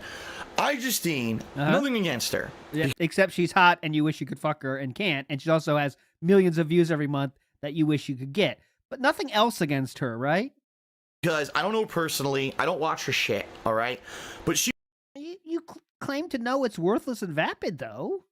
So what made you have that thought, sir? She was one of this group of what's called bandwagon YouTubers. That's what's called as bandwagon YouTubers. Okay, so if you Wikipedia bandwagon YouTubers, I'm expecting to see that. Right. Back in the day, when people actually cared about what they did on YouTube, all right, there were people who were doing gameplay footage. Yeah. I was one of them, and there were many other people like Before PewDiePie me. came and ruined all that, right? Everyone just stopped caring what they were doing on YouTube. Exactly. By no means am I trying to make this all about me. Footage. I was one of them, and there were many other people like me, so by no means am I trying to make this all about me. But there were people before 2011 who actually made gameplay videos on YouTube because they liked video games, and it was their hobby, and they loved it, and that was their art and their craft. That was their art and their craft. I showed you iJustine videos, They look like they care about their art and their craft. Okay? They look like they care about their art and their craft. You know, Sir DuckTales here seems like he does it, if I was going to guess. Then all of a sudden, in 2011, it became possible to monetize gameplay videos on YouTube. And that's when you saw the bandwagoner YouTubers jump on it. iJustine and Toby Turner and plethoras and plethoras of people who had... Plethoras? Isn't it supposed to be singular plethora? I mean, I'm not in the grammar legend myself, but I believe plethora includes the plural, right? Plethora of problems means you have many problems, but we're talking multiple plethoras here. This is like multiple droves. So watch out, dude. We got plethoras. Dean and Toby Turner and plethoras of people who had never touched a video game on YouTube before, all of a sudden... Never touched a video game on YouTube before. Oh, I'm going to make a gaming channel on YouTube and I'm going to monetize the videos, and they became famous and rich for playing games, even though... They became famous and rich for playing games. Can you explain how you did not do that, sir? They sucked at it and added absolutely nothing to the gaming landscape. iJustine is one of those fucking people. Ooh. For whatever reason, publishers still bring her back every fucking year to E3 to present shit when she adds absolutely nothing but a pretty face. Cope. God, the cope. Oh, man. Come on, dude. Just say you want to, just get the hitman and kill them if you hate him this much. He hates iJustine. He hates Toby Turner so fucking much. They are the banes of his existence. And you know what hurts the most is iJustine doesn't give a fuck. She doesn't care about him, and I'll show you the response she has, but wait till you see it. She doesn't have time for people like this. She doesn't have time to worry about these little nobodies in her world talking like she doesn't add anything. Who cares? To present shit when she adds absolutely nothing but a pretty face. Mm-hmm. So when I hear iJustine is going to present Battlefront 2, I completely turn the fuck off. And the I was horny before, and then I got turned off. I was with Rambo and I was boned up. She came on, I was completely turned off. Is going to present Battlefront 2, I completely turned the fuck off. And the funny part is, while they started this segment, someone said, wait a minute, and they went to her YouTube gaming channel. She hasn't uploaded a gaming video in 7 months. Who cares how they remember, nothing against her, by the way. They don't give a fuck when the last time she posted a fucking gaming video. Who cares about this? They want someone that could be a host, that knows how to speak, something that you still haven't figured out, someone that looks professional, something you still haven't figured out. There are so many factors in this that have zero to do with gaming. She's a popular YouTuber. That's the end of it. The beginning and end of it is she's a popular YouTuber that is, mainstream enough to represent a company. That's it. That's the start and end. You want to know why? Because no one's going to pay her to play games anymore because she's not fucking pertinent. No one's going to pay her to play games anymore? Huh? You want to know why? Because no one's going to pay her to play games anymore because she's not fucking pertinent. But EA didn't get the memo. Remember, EA has to be hip. We're cool. We're in tune with what you, the gamer, want. So we're going to get iJustine because she's the hotness now, right? Oh my, seriously, it's like Grandpa trying to... Oh, God. Oh, God. I paused. Sorry, I paused it out of shock. I need to hear this line. Where are we going here? It's like Grandpa what? It's get a good look at him right here. Let's hear what Grandpa is going to say about Grandpa. Hold on to your fucking hats. Because she's the hotness now, right? Oh my, seriously, it's like Grandpa trying to relate to a youngster. It just blows my fucking mind, right? It's Grandpa trying to relate to the youngsters. Excuse me, youngsters. How do you do, fellow youth? I am popular gamer, DSP. And we need to rage about this iJustine person. By the way, half his audience is beating off to iJustine on the daily. Guaranteed. Hello, youngsters. Thanks for viewing my streaming presentation, youngsters. Youngster. It just blows my fucking mind, right? Yeah. Unbelievable. Uh-huh. Unbelievable, dude. So, I know my face is turning fucking red because I'm getting so excited about this. That's the gin. That's the gin. That's gin relapse. It'll go away though. All right. So, I just... Sucks his dick. Thank you, Lasagna Cat. That's fucking the truth right there. iJustine is doing interviews with tech CEOs while Phil is rage quitting Mario Wonder. DSP wins again. DSP outlasts another one. Seeing the host, and then they had this guy, I forget what his name was, Golden something, and I apologize because he's probably a YouTuber or something too. Why don't you hate him? But he wasn't the host, he was just doing co-commentary. Why don't you hate him? Jam, he gets off easy. That's because he has a penis. Okay, got it.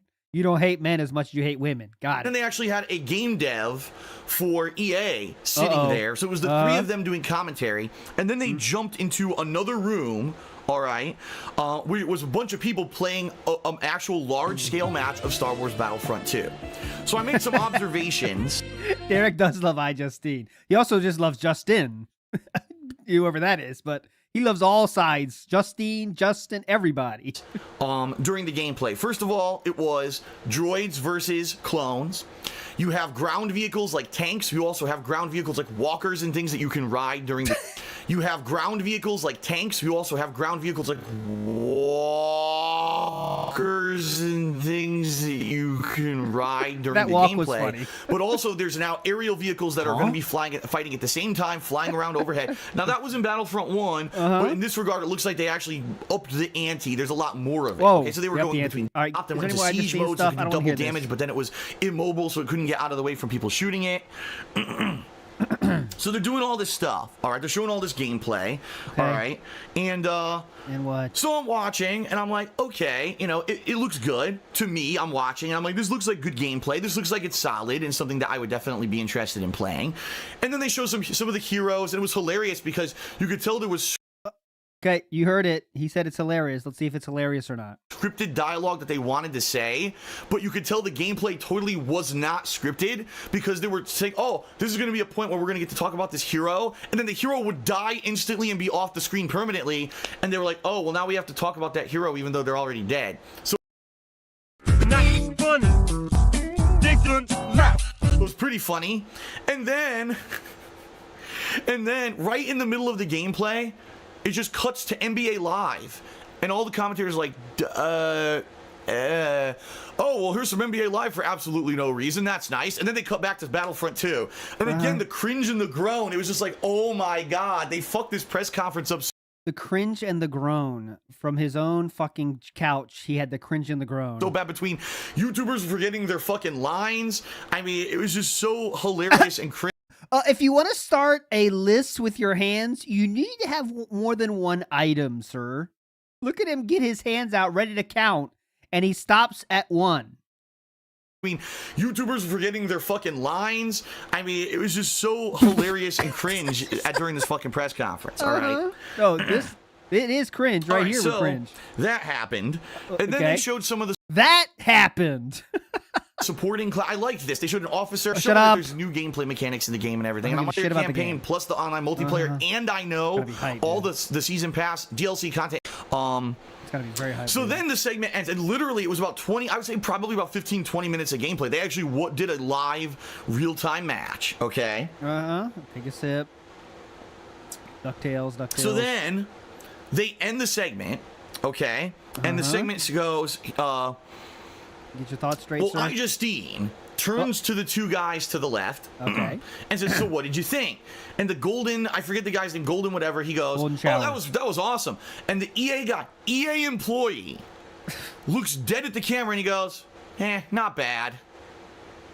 And everyone's like, and then all of a sudden, like he had a moment of realization that he works for EA and he was supposed to kiss the game's ass, and he goes, well, actually, what I meant was, that's great, it was amazing.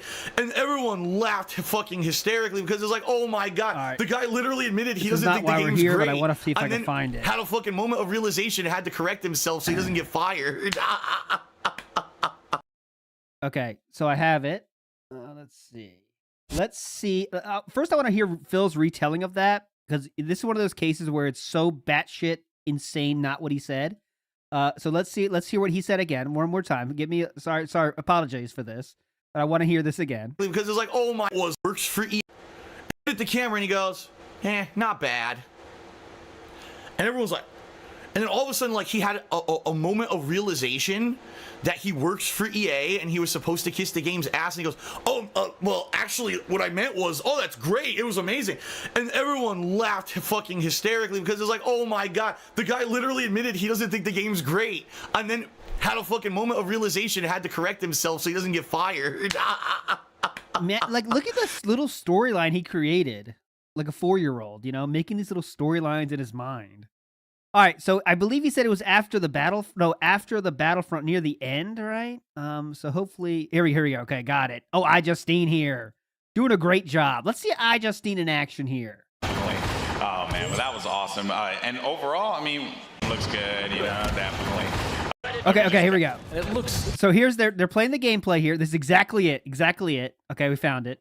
You can see it. It looks so pretty. Just look at this. All right, laser thank you for re-upping your membership. I appreciate that. Beautiful. It really does look incredible. So okay, good. iJustine. We're just gushing right now. You know, like we get it. The game looks good. You know, definitely.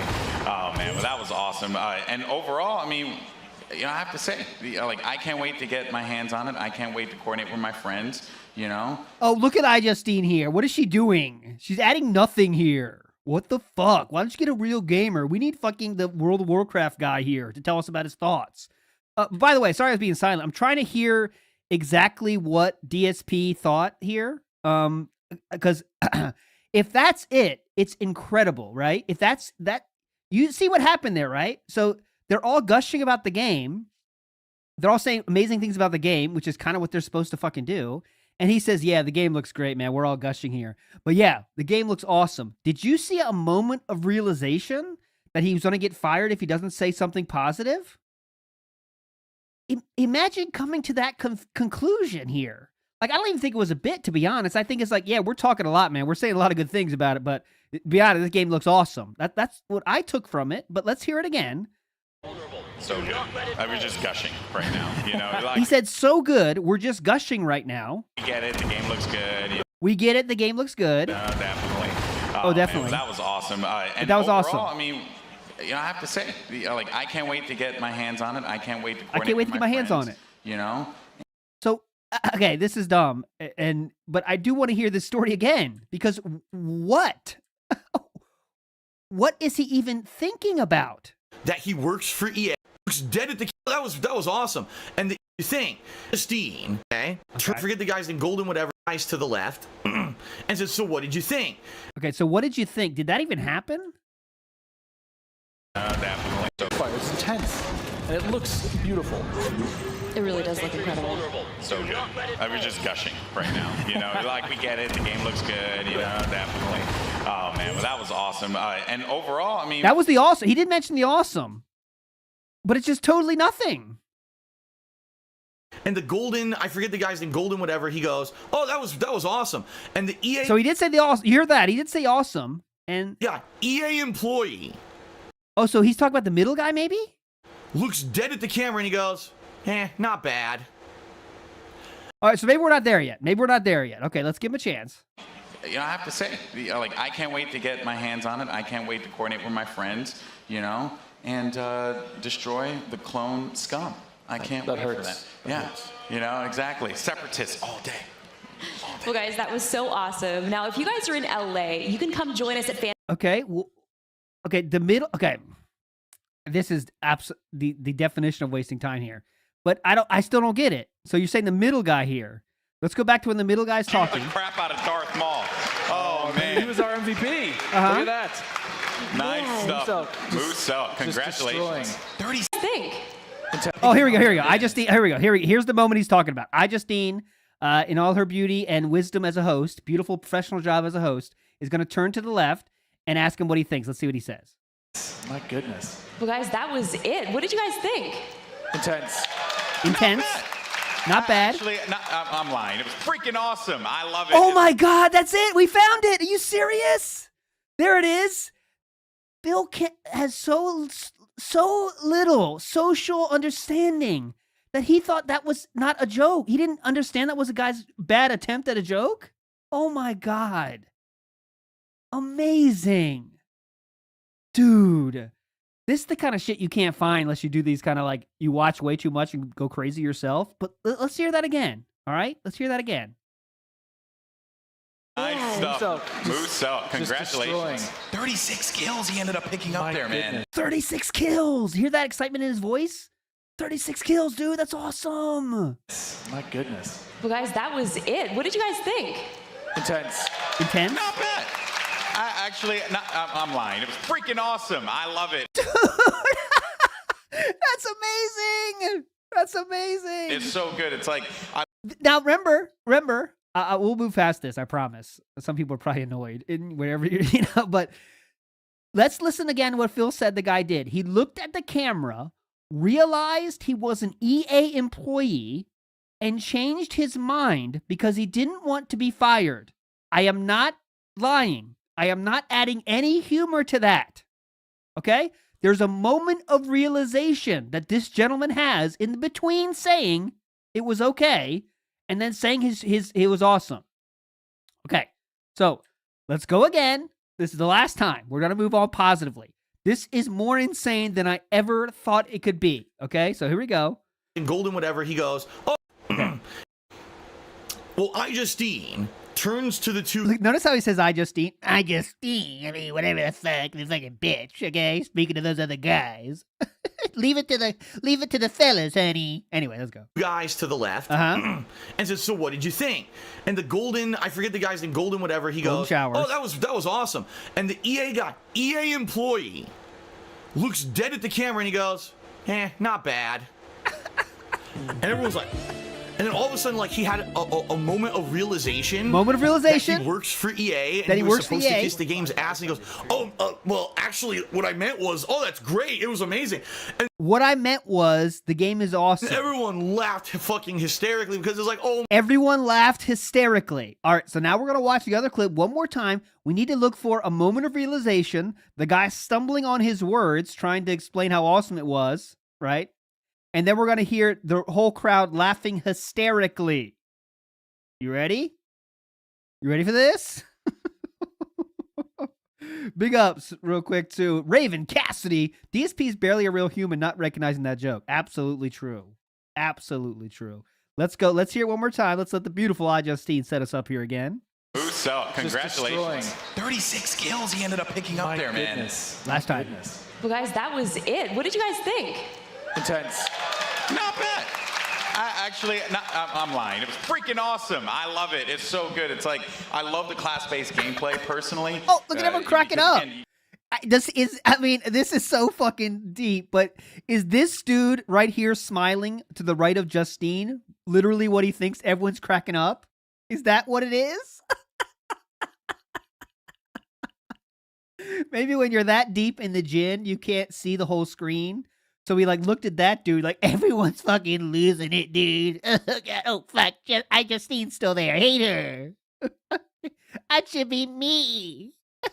Who do you want? iJustine or this? iJustine, this. iJustine, this. Someday EA will understand their mistakes. Love it. It's so good. It's like, I love Man, this guy just dodged a bullet. He almost got fired. Class-based gameplay personally.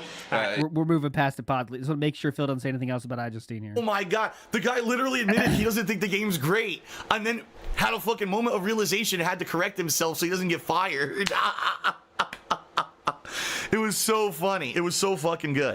That was so fucking good. That was so fucking good.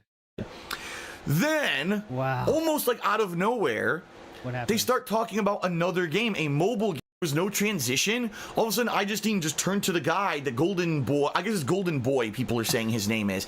She turns to him and she goes, oh, well, what about that Galaxy of Heroes game? I heard that you're a big fan of it. And he goes, and I swear to God, this is exactly what he said. All right, here we go. Here we go. We can check this, Phil. Yeah, Galaxy of Heroes. Did he burp? Did he add the burp, or was that comedic license? And he goes, and I swear to God, this is exactly what he said. Yeah, Galaxy of Heroes. I literally, not a day goes by I don't play it. I've played it every day since release, and I've probably sunk about $1,000 into that game at this point. To which, if you're a common viewer, all right, and you are just watching this press conference, and you're like, He just said he spent $1,000 on a single video game. What a way to sell the game to basically say that it's a fucking money sink. And What? if you play Oh man, I'm not gonna make it. I thought this was gonna be chill, interactive fun today. I didn't know it was gonna be this level of hilarity. All right, so let's check it again. Let's check with the youngsters. All right, so he said that this gentleman said one more time. Hold on. common viewer, all right, and you are just watching this press conference, and you're like, I've played it every day since release, and I've probably sunk about $1,000 into that game at this point. All right, I spent $1,000 into the game at this point. Okay, let's watch. Let's see what really happened out of nowhere. You run the because all the really get your squad, your friends, some highlights. Shut up. Next life. Keep burning this. Back. Shut up. No, exactly. Separatists all day. Well, guys, that was so awesome. Now, if you guys are in LA, you can come join us at FanFest this weekend. And if you come down, all you have to do is serve your match, and you guys will be entered for a trip for two to Cologne. Here. And a full pass to Gamescom. You've been before. Yeah, I've been there plenty of times. It's one of the most ridiculous conventions ever. Okay, they're doing a fine job here. It's insane. It's massive. So you're not. You're. If you don't get the trip, you're going to be really sad. But if you do get the trip, you and a buddy, oh, you're going to have a good time. It's a fun time. Hopefully, I'll see you there. Well, if you guys like Star Wars like we do and you guys want to play as your favorite heroes and villains, you guys can download Star Wars Galaxy of Heroes right now on Android or iOS. And you can play as any of the iconic characters that you guys saw today and many more. Paul, I also heard that you're making Battlefront 2 because you've been playing a lot of Galaxy of Heroes. I play a ton of Galaxy of Heroes. I've played that game every day since it launched. I think I've actually spent about $1,000 in that game. You have a problem. I do have a problem. Yeah. But it's there's just so much Star Warsy goodness. I can't help it. I got to pick it up.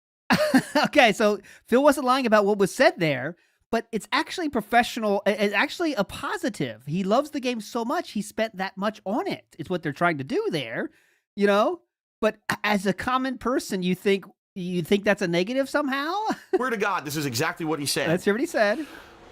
Yeah, Galaxy of Heroes. I didn't hear the burp, by the way. That's slander, sir. Literally not a day goes by I don't play it. I've played it every day since release, and I've probably sunk about $1,000 into that game at this point. And notice the face that he has here. Did that gentleman have that serious of a face with this dictator? A reminder, just because it's funny. Do you want this commentating or iJustine commentating? EA, what do you want? To which, if you're a common viewer, all right, and you are just watching this press conference, and you're like, what, as opposed to non-common viewers? He just said he spent $1,000 on a single video game. What a way to sell the game to basically say that it's a fucking money sink, and if you play this game, you're gonna get addicted and keep spending ridiculous amounts of money on a fucking mobile game. Oh wow! $1,000 for a mobile game. Wow! This is 2017. So has the WWE Champions streak started yet? I wonder. But man, that's a clip there, isn't it? Holy shit. And you know why that Phil has to point this out? Because it scares him, you know? Similar to an alcoholic style person, you know, like, oh shit, that's, you know, if that party's going to have free booze. Think about if you're a common person, you go to that party. You might be,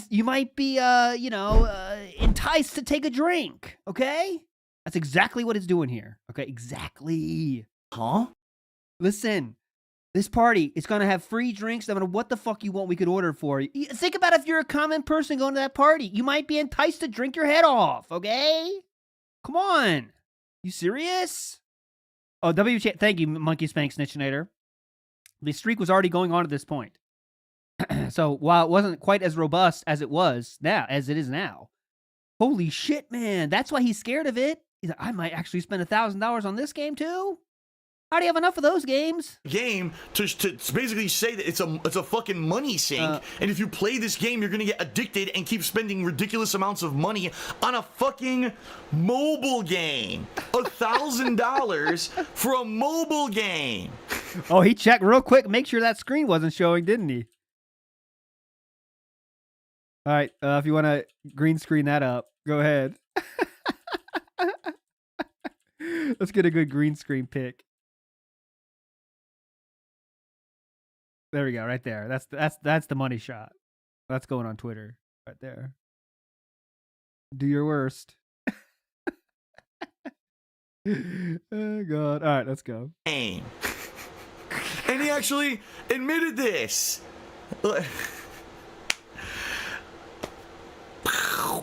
Like, what the did they not practice at all for this press conference and just go out there and say whatever the fuck you want? Dude, imagine coming to that conclusion.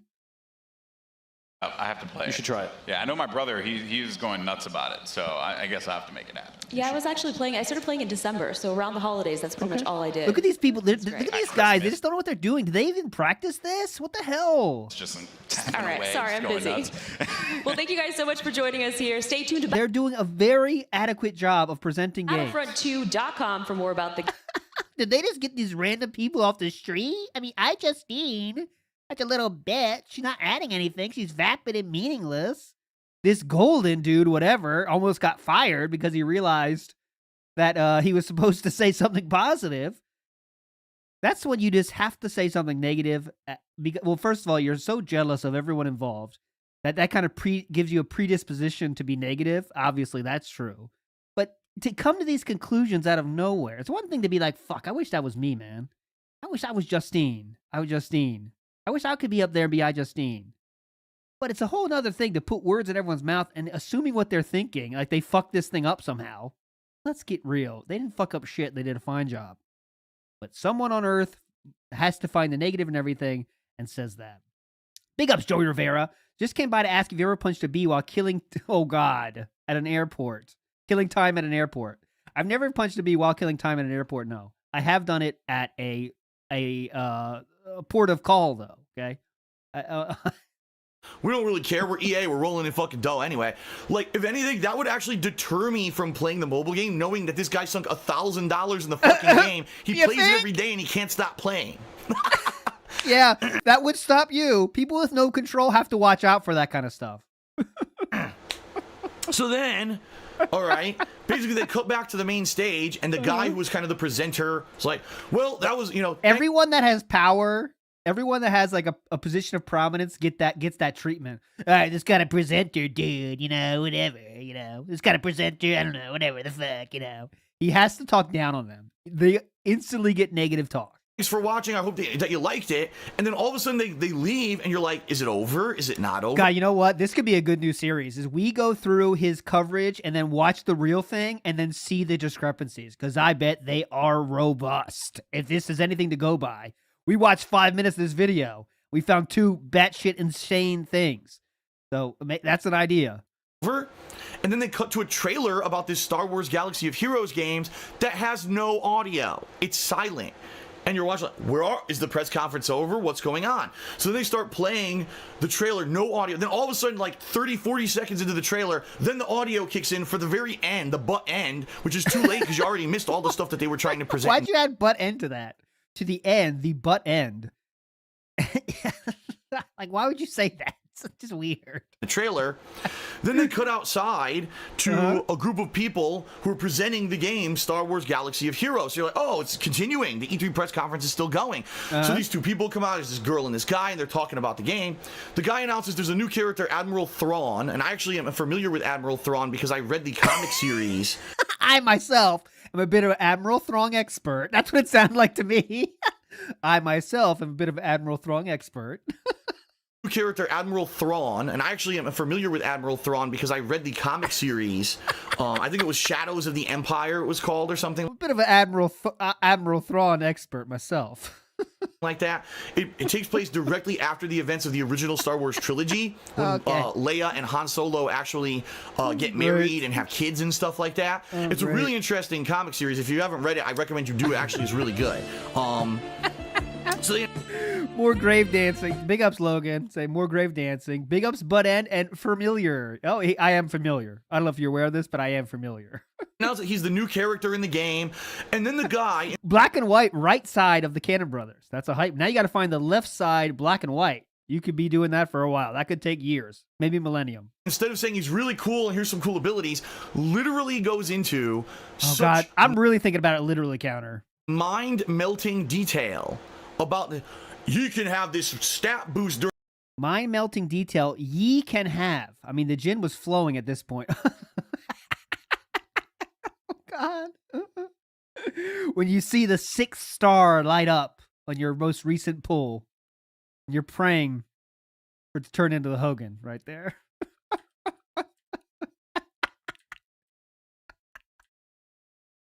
When you pull a when you pull a British Bulldog, when you pull a Hogan, the two faces of a man. British Bulldog, Hogan. Shawn Michaels, Hogan.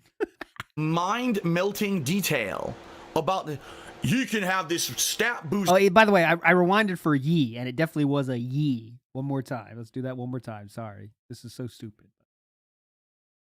Mind-melting detail about the... You can have this stat ye can have boost during this raid situation, but when you're out of the raid, then the stat boost becomes a defense buff for your party, but only in certain situations where this happens. And anyone who's watching and never played the game is like, what the... God, don't make me debunk that too.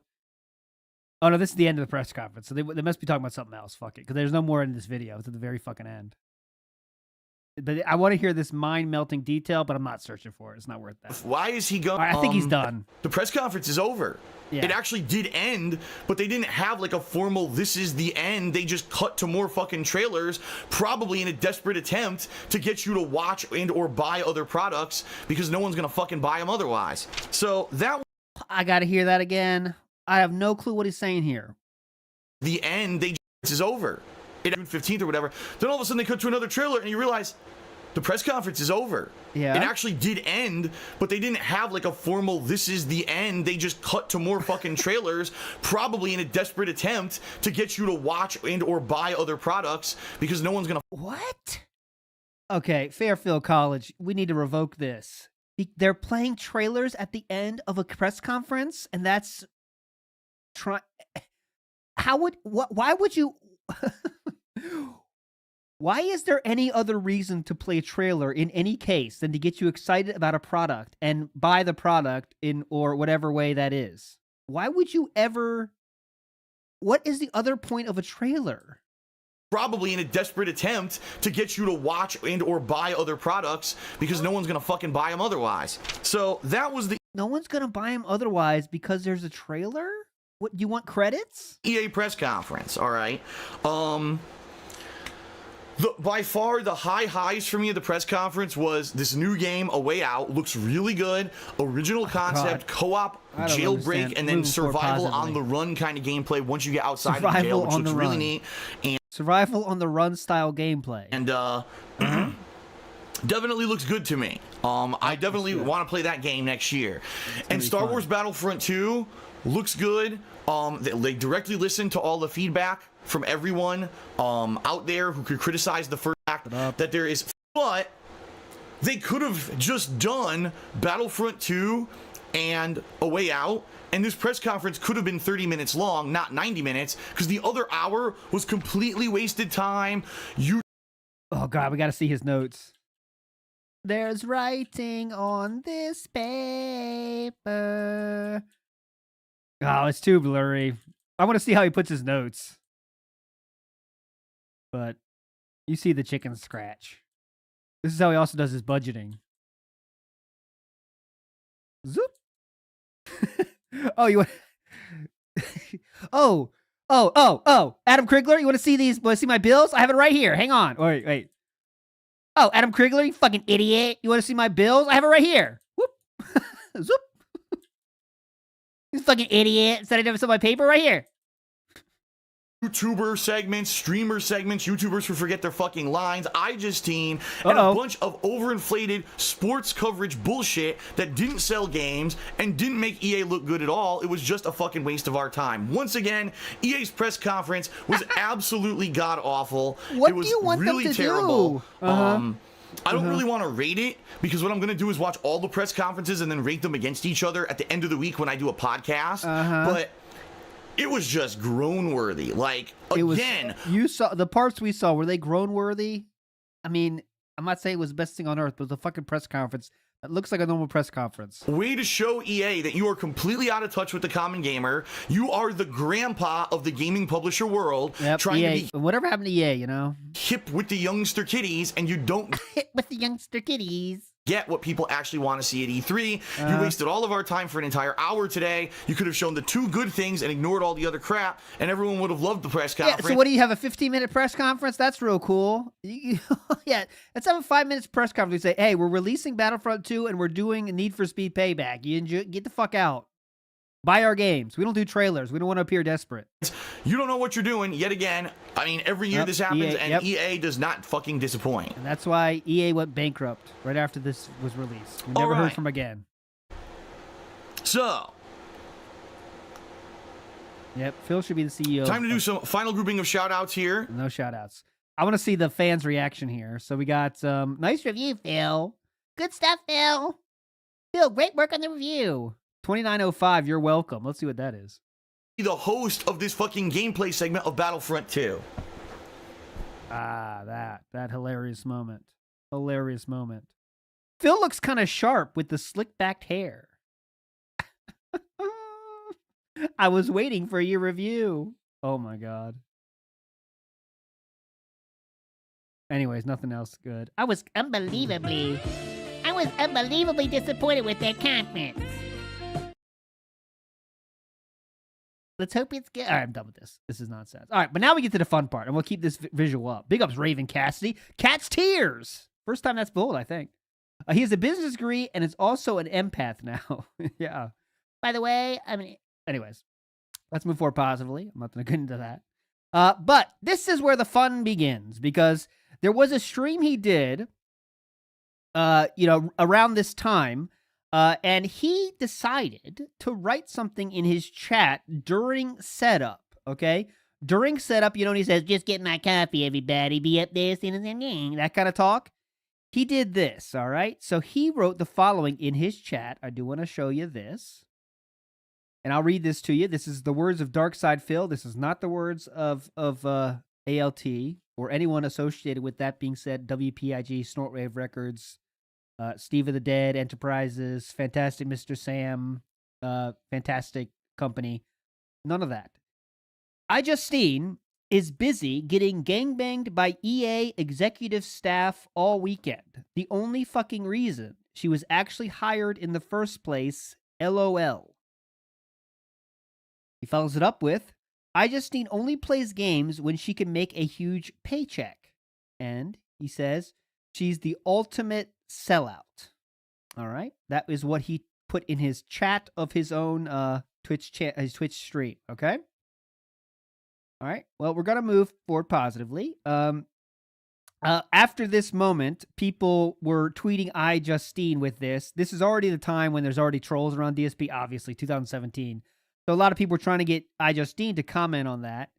And someone said, "Hey, hello, Justine, I'm a passive fan," but and Darkside Phil said this about you. There's a lot of people adding her for this, right? Adding her for this. So then she responded herself, but in truly infuriating fashion for DSP, I'm sure. The only thing she ever said about this was, "Why don't you stop spamming everyone? He clearly has issues." And that was it. That is all she did. That is all she said in response to this ever, okay? This is not the first time this has happened. The Alpha Omega Sin plunge, if you haven't seen that, it's a good one. I'll put the Alpha Omega Sin one episode. There's a link there. Again, Alpha Omega Sin says one thing. Philip responds for months back at him, and this is the same case here. He says shit to iJustine. In this case, iJustine doesn't even fucking care. I mean, she says, stop spamming it. He clearly has issues. That's her take, which is correct, by the way, iJustine. He says he has issues. I'm not even talking about it because it's so under me, right? It's so below my space. I am not going to do too much DSP here. I'm guessing her thinking now. She probably knows that it is not worth it for her to deal with someone that is so below her, so many levels below her to even comment, right? You can't punch. Yeah, thank you, 64-bit. She's so far above that punching down is impossible. She needs to be fucking Luffy to punch down that far, okay? But We are not done with this episode. Let's get to DSP's future, future comments on iJustine, because we're not done talking about it. Here is June 29th of that same year where we talk about that. All right. Are like the width. Oh God, what was that? Who are known for just being vloggers, for being silly. By this YouTube ad revenue thing, everyone, even people who are just viewers, because you know a lot of your favorite content creators are saying, listen, it's not like it used to be, and I can't do this for a job full time anymore, and it sucks, right? Okay. It really does suck that this is the reality of the situation. Oh, Apocalypse. He's talking about Apocalypse, but he'll get to iJustine, don't worry. So bad. I was always one of the people who said that YouTubers should be genuine in what they're doing and not just doing it as a job for money, right? That's a good one. How'd that turn out? Guys, Reacts, I need your memberships, all right? I'm going to be honest. I need my memberships channel does not work without your, it's not worth it. I did YouTube videos. I did YouTube. In 2007, started doing them more regularly in 2008, and I did them all the way through early 2011 before I ever placed an advertisement on one of my gameplay videos and made a penny doing it. So because you couldn't. Because you couldn't. You did it as soon as possible. What? You can't say this. That's like saying you're an intern. Let's say you're an intern at Wells Fargo, and a month in, they say, okay, you could be a real job. You can have a real job here. We'll start paying you. You can't say then, you can't ask for credit saying like, okay, I worked for Wells Fargo, not taking a penny for the first month. I didn't turn on my payments until a month later. No. They turned them on a month later, and you took it as soon as you could. Okay? So you're talking the greater part of 3 years, I was doing this as a hobby because I loved it, not because Because you did not have any other option. Ever expected to make money doing it, right? And there were tons of people over the years, tons, who jumped on the YouTube bandwagon of I can make money doing it just because they saw the green. And I'm sorry, I gotta call it out, and people will give me shit. People like Toby Turner and iJustine. He has those two names on lock.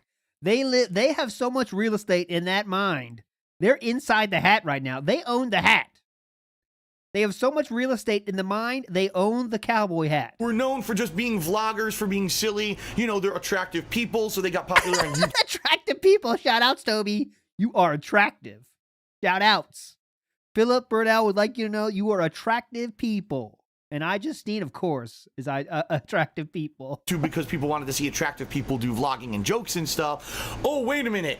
Gaming now is profitable? All of a sudden, I'm going to open a gaming channel and start playing games and monetizing my gameplay videos. Even though they're not good at games, they never... Okay, so just the thing to do here is to ask about, they were diversifying their content, okay? Something that Philip, of course, he's 10 years late to the party, but is doing with his DSP Reacts. Are you passionate about React content? Never even talked about video games. Have you ever talked about React content before? Oh, yeah, you have. You said it's the least effort content on YouTube. Before in any of their fucking videos. Good? It's apparent when you watch them, they're not gamers. They jump. It's apparent when you watch it, you're not a reactor. On the YouTube cash money bandwagon to you're on the membership bandwagon. Make a quick buck, and they did it just for business, not because they cared about it. You literally say you do it just to be profitable. And there's tons, sadly, there's yeah, how about DSP Tries It? Nino he started DSP Tries It purely for the ability to monetize it because back then you couldn't monetize gameplay. Good shout. Tons of YouTubers, all right, who've done this, and they come in, oh, my focus on YouTube is to make money, so I'm going to come in with all this fucking capital to invest on a YouTube business, and I'm going to hire professional grade, videographers. Professional grade videographers. To edit and film, and I'm going to have a movie studio where I'm going to have all this stuff where we can film, and we're going to have vlog segments. Amazing trying. Imagine trying. These assholes do trying. And we're going to have commentary segments, but we're going to have professional level gameplay videos. And they come in and they create a whole business around what they want to do on YouTube. Okay. With these total fuckheads, right? Fuckheads. Douchebags. Trying to work hard at their craft. Assholes. Okay. Is there any love and attention in there? I don't Is there any love and attention in there? Yeah. They have so much love and attention. They're paying other people to do it professionally for them, sir. No, you know, I guess it would actually be individual to the group or the person. Maybe some of them literally did start on YouTube small and blew up and became these more professional things, right? Yes, right. And now maybe they're really screwed over because they're taking a giant financial hit because they did invest so much money or whatever to become professional, and now their income's 60% lower than what it used to be. That would be a bad situation. Defiant sip. But I certainly, all right, would not support someone who came into YouTube only for business. How do you know who does that just for business? Right? And, oh no, ad revenue went down. Oh, if they make good stuff, watch it. If they don't make entertaining stuff, don't watch it. I don't care why they made it. You know, if someone is doing something that I think is interesting, I will watch it. I don't really care their intentions. And I feel so bad for you. You want to know someone who I don't feel bad for? Uh-oh. The fucking brothers. I forget their names. It was the big controversy last Cannon Brothers? year, who make those fucking shitty ass react videos. The lowest common denominator of content you could put on fucking YouTube. They came into YouTube rich. They were already rich when they started their fucking channels on YouTube. Okay? They stole. How do you know that? Is that true? I mean, I don't know. But the idea of reaction videos from other people to make their YouTube channels, and then they just threw a ton of money at it because they were already fucking rich. Who knows where they made their money, if they even made it, or if it's mommy and daddy's money. Who fucking knows? Something you would know a lot about, right? Paying for your college, giving you your first car, paying for your high school, paying for private elementary school. You would know a lot about that, right? Also, your father getting you your Sikorsky job. You would know that, right? You would know all about that gated community. Okay. And they made a YouTube business based around stealing someone else's idea. And then they had the audacity last year to try to trademark the idea so that no one else could make. That failed miserably. The community at large showed them how bad that was, and they didn't do it, and they're still making fucking tons right now. Reaction videos. I mean, they made a bad call. Damage control was successful enough, and then it worked, and then they're still making it right now. I mean, that's like the epitome of scumbag on YouTube. Oh, and epitome, dude. It actually fucking baffles me that anyone would even watch another one of their videos after all this factual information came to light last year. Yeah, I could say the same thing about the most recent Tommy, what's his name? The Tommy video came out. I can't imagine anyone to watch this gentleman's YouTube videos after watching that Tommy documentary. How Turkey fucking Tommy, disgusting people they are, and people still watch their shit. Like, that blows my mind. People like them, oh no, their revenue went down 60%. I have no fucking sympathy for someone like that, all right? But end. For someone who really does it for the love of doing it, you can tell they love what they do on YouTube. They're doing it because they love doing it, and maybe by chance they somehow found a way to make it profitable. So he's literally only talking about himself. He's only talking about himself. That's it. That's only people that have my exact situation can make money on YouTube. Sound good? Full-time. Now you're doing what you love as your full-time job. That's exactly what happened to me. I couldn't have guessed that. I thought you were talking about someone else. That happened to you? I wouldn't have known that. Office job that I was working, where I was very underappreciated. They were overworking me and having me do things that weren't within my pay grade. But yeah, like doing actual work. You know, daddy couldn't support you that much. They were paying me pittance to do this fucking work. Paying me pittance. And then they laid me off, okay? Get the hint?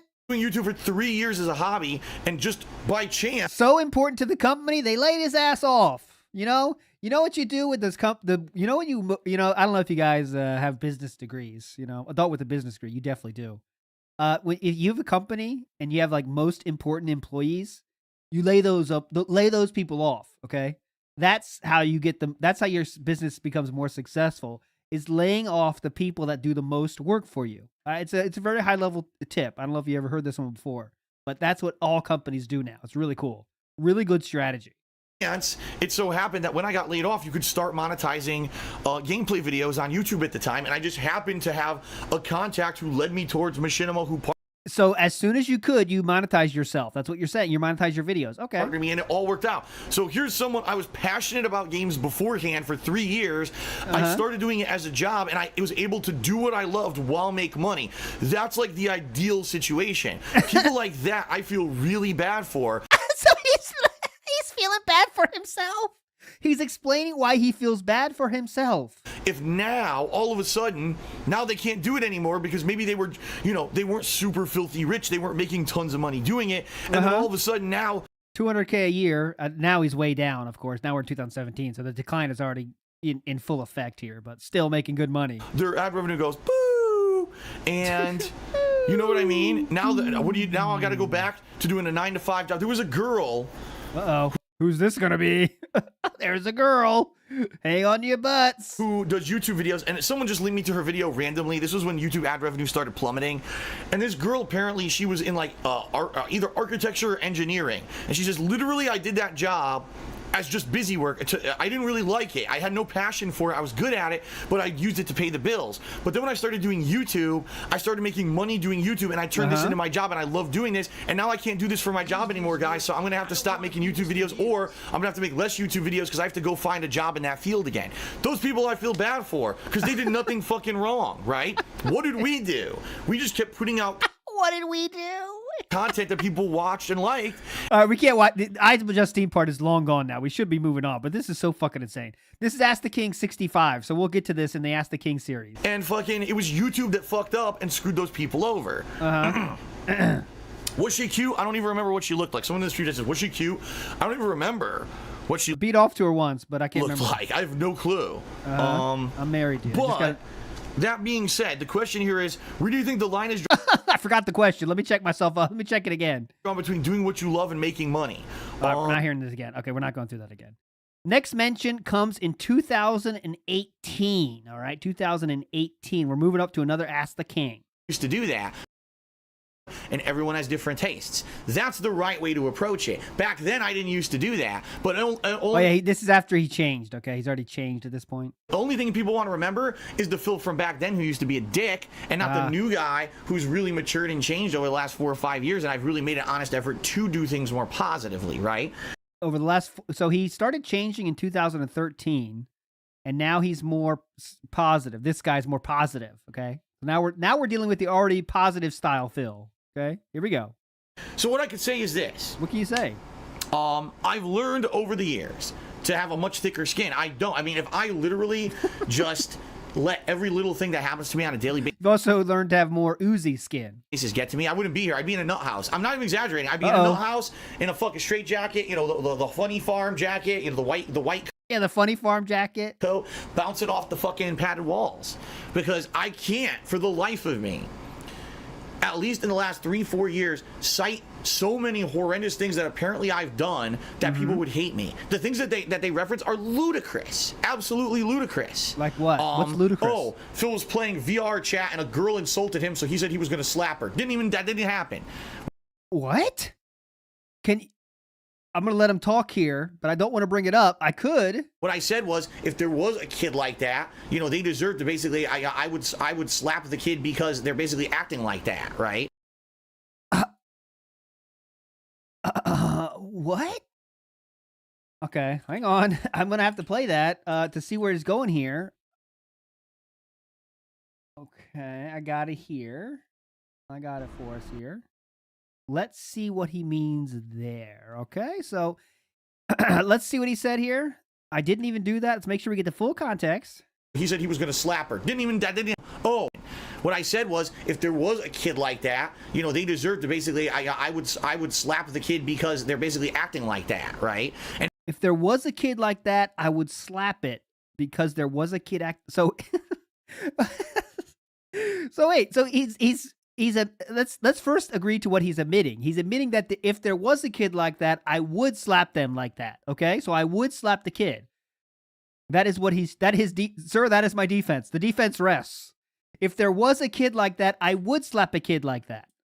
Okay, now let's check the instant replay, please. I need some kind of clip for this. We would go down. I need to find a clip for this, but let's see the actual moment. Go in the waiting room. Sure, where is the waiting room?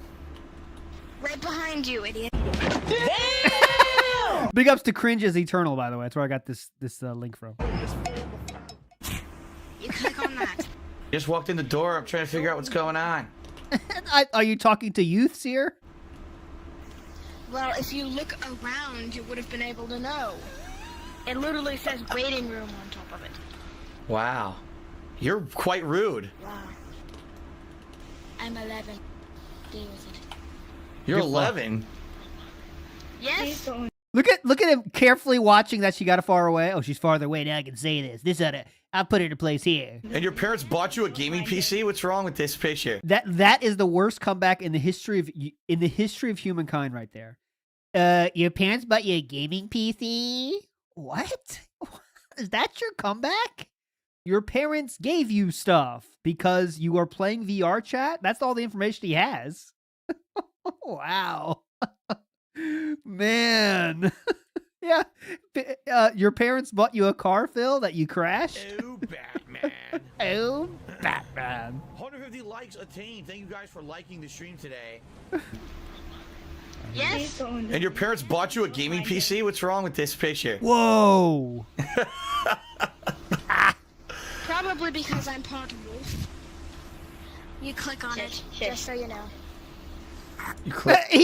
And the best part of that, he literally didn't know you have to click on it. So like while they're roasting him and saying like insane shit that 11-year-olds say, like I'm part wolf or whatever, Phil really needed the help. He was sitting outside saying, yeah, not sure what to do here, brother. He's like, just click on it, you know? Come on, motherfucker, just click on it. Oh, okay, whatever. You click on it, just so you know. You click on it. Oh. Good. Now I'm away from that annoying fucking bitch of a kid who I would have slapped in real fucking life if they talked to me like that. Oh, you heard it. So let's get it. And by the way, shout out to Lemtex who used in his song "Bitch of a Kid" because he did say that bitch of a kid. But let's hear that again. I would have slapped them in real life. Okay, I would have slapped them in real life. So it doesn't mean if they exist. It means in real life. If this happened in real life, I would have slapped them. You click on it. Good. Now I'm away from that annoying fucking bitch of a kid who I would have slapped in real fucking life if they talked to me like that. I would have fucking pimp slapped that shit out of that. I would have pimp slapped the shit out of them. Like adding that too. Like, damn. I would have who thinks about pimp slapping an 11-year-old? And it's not like they're like an older person trying to be 11. Like they sounded 11. You know what I'm saying? Excuse me. I'm an alcoholic. You can't don't do that. But let's hear again Phil's excuse here. Chris. Phil was playing VR chat and a girl insulted him, so he said he was going to slap her. That didn't happen. What I said was, if there was a kid like that, in real life, deserve to basically, I would slap the kid because they're basically acting like that, right? And it was a joke. It wasn't said to the kid. It was an on-the-cuff reaction to a girl who had on-the-cuff reaction. My favorite reactions are on the cuff. You know? Sometimes you like off the cuff, but sometimes you got to stay on the cuff. Literally insulted me first. Obviously, no. In real life, would I run up and slap a child? Of course I wouldn't. But you said you would. That is the key point, sir. But that's just the thing. People will take a little thing like that out of context. A little thing you said. Context. How was that out of context? Okay. I'm trying to think on the cuff here, but could you please tell me how we took that out of context? Do we need to see more of that for that room? And say, Phil said he's going to run around and slap kids. Oh. No one said that. No one said that. Everyone just said exactly what you said, which was, if I saw that bitch of a kid in real life, I would slap them. I would pimp slap the shit out of them, is what he said. Oh, that's it. Here we go again, back on the hate bandwagon for Phil. And if you no one left. Actually watch anything in context. We just watched it in context. You realize that's not what it is. And in addition to that, the other thing that people got to realize is that I am one of the most prolific content creators on the internet. Irrelevant. I do so much stuff that sometimes I say really fucked up stuff, but it's okay because I do so much stuff. Got it? Keep up. Come on. I'm streaming 8 hours a day, putting out about 6 hours of gameplay video content on an average day. On YouTube itself, I've got... You know what? Listen, it's like, I've lived... let's pretend I'm immortal. Look, dude, I've lived like 3 million years. So I've killed some people, but I've lived like 3 million years. So come on. I mean, it happens, right? It happens, you know? I've killed a few people, but I've lived so long, you know? Over, I think at this point, if you added up 70+ thousand videos spanning 10 years, irrelevant. When I work so much and I put out so much content, sometimes I want to slap kids. You get it, right? Of course, you're going to look at that and say, okay, out of the 365 days that Phil streamed in 2017, wow, there were 4 days where he really was an asshole. That's 4 out of 365, and I'm sorry. 4 out of 365. If you do the math on that, brother, 4 out of 365 days of the year, I'm an asshole. That means 361 of those days, I was not an asshole. Also, you got to remember, I'm the most prolific YouTuber on YouTube. So, I have 70,000 videos on YouTube. If you add that up, times that by 8 hours a day, I'm not an asshole for 364 days of the year. So, it all adds up to you, me, being the best YouTuber on YouTube. Get it? By the way, fuck iJustine. Sorry, but that's kind of a good ratio. You know what I mean? When it comes to that, it's a good ratio. Human, and everyone's going to make mistakes. And I openly admit, I'm human. I make tons of fucking mistakes. I do. And like wanting to slap a kid. I want to become better, and I want to learn how to control my temper and control my depression and control all the issues that I have inside of me to not be a negative jerk to you guys. That was my depression. Right? I want to make my streams and my content as positive as possible. But all right. I think she's done with iJustine. We got to move on forward. We'll be here all day. We got to finish by 2 p.m. We have to finish by then. And I'm doing this just for you. Someone asked, did they miss the game? Nuclear Detractors just for you. Here we go. This is what Phil said. Let's remember why we're all here, okay? That top. That's why we're all here.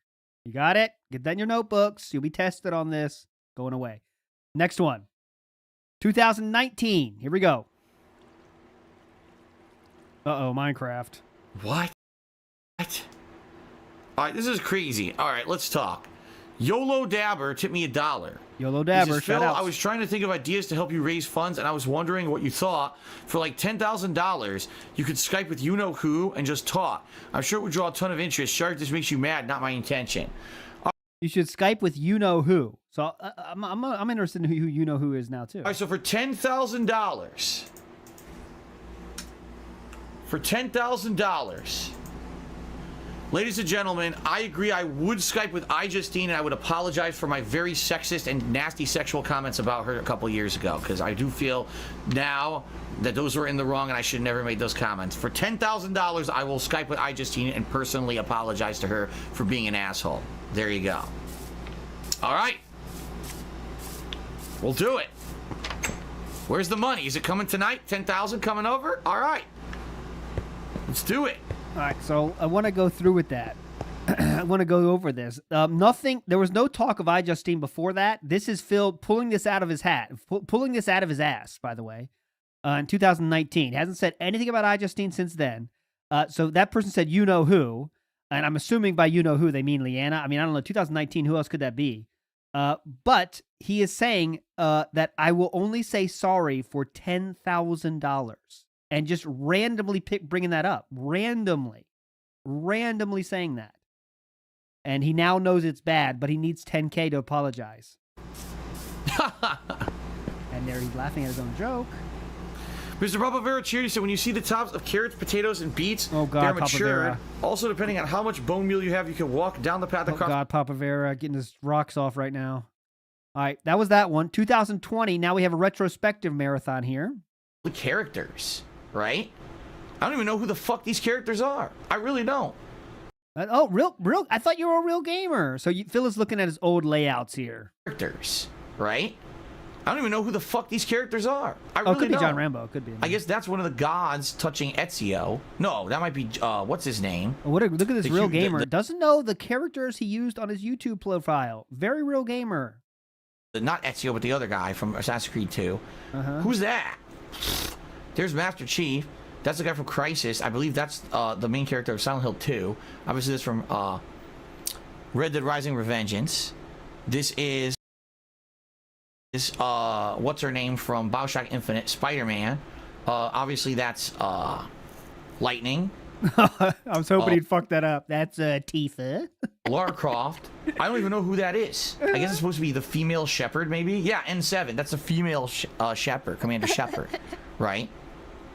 Now, in addition, you may notice there's no more ratings showing up anywhere anymore because it was in the year of 2011 into 2012. They got rid of the star rating system. Oh my god! The videos no longer was vote on how good you liked videos. It was you like it or dislike it. Why did he use thumbs up to talk about this point when they changed to literally thumbs up at that point? No longer was vote on how good you liked. It was no longer vote, and by vote he shows us the thumbs up. Sound good? Videos, it was you like it or dislike it, which is terrible. You put negative reinforcement into YouTube. Anyone from a business perspective would tell you. Does he not get how star ratings work? 1 star was basically a downvote. Positive reinforcement is better than negative, but they're idiots. Positive reinforcement? Are you a dog? Positive reinforcement is better than negative reinforcement, dude. Are you literally a dog? Do you need training like that? And they added an actual negative reinforcement system into YouTube. Are you a dog? Really dumb, in my opinion. But I liked the channel layout. What did he think 1 star was? Was he literally like, oh, 1 star? Okay, it's pretty good. You know, they liked it. At least they liked it. Layouts were good. People continue to make me good channel layouts. The problem was the page now had, look, they removed all of the functionality from the page. The only thing I could do, I could put some playlists over here, right? Some other people who channel. Ooh, shout outs to Gamer Nicole. Shout outs to John Rambo Presents. Shout outs to the Air Raid Lord. Big ups. Shout outs Gamer Nicole. Getting the link on the side. Making copies on the right. Making some links. Nice. I wanted to promote, I could put there. What's C4 trolling? I don't know what that is. Oh, I don't know who that is, I mean. And basically, my latest uploads could be here. And that was about it. There was no more schedule. There was no more. Talk about iJustine somewhere in this. Popular YouTuber. Oh, here we go. We want a new YouTube layout that looks like a textbook. All right. And you want to know what really pissed me off? Here we go. Here we go. Big popular YouTubers. Like you. But already, maybe he's talking about 2013. He's already not the top anymore. People like iJustine. Thank you for re-upping your membership. I appreciate that. Big ups down 4 punch. Gamer Nicole was the one that got away. Yep.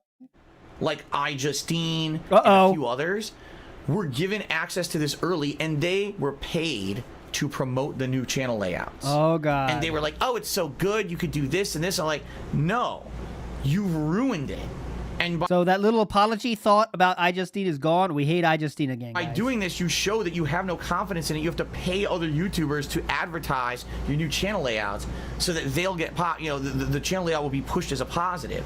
Even though I hated it. I thought this is going to tank my channel. And by the way, it did hurt my channel. It absolutely did. People told me in 2012, they literally stopped visiting my channel page. They said, there's no reason to go to your channel page anymore. There's nothing on it. We're just going to try to like hot link your uploads page. All right, that's it so he still hates iJustine. This is 2020. He has a little iJustine thing there. Let's move forward positively here. Now we're in 2020. Ask the King. Derek, there's not a single game in 2020 I've played that's a game of the year contender for me. I'm serious, because he just said, get out of here, Derek. Derek. Your favorite, what would be your favorite year or your favorite game of the year? I don't even know. I would literally have to sit down and compare this game to this game to this game to this game to this game to this game and figure it out. And I don't even know. No game stands out for me in my head. Okay, right. Well, Gary did a 100-bit cheer, basically calling me out for very disgusting sexual comments I made about iJustine in 2017, asking me did I ever apologize. To my knowledge, I have. To my knowledge, I have. He did not apologize. And also, if you apologize to someone, you don't say to my knowledge I have. You say I did. Right? You don't say to my knowledge I did. What? Comments I made about iJustine.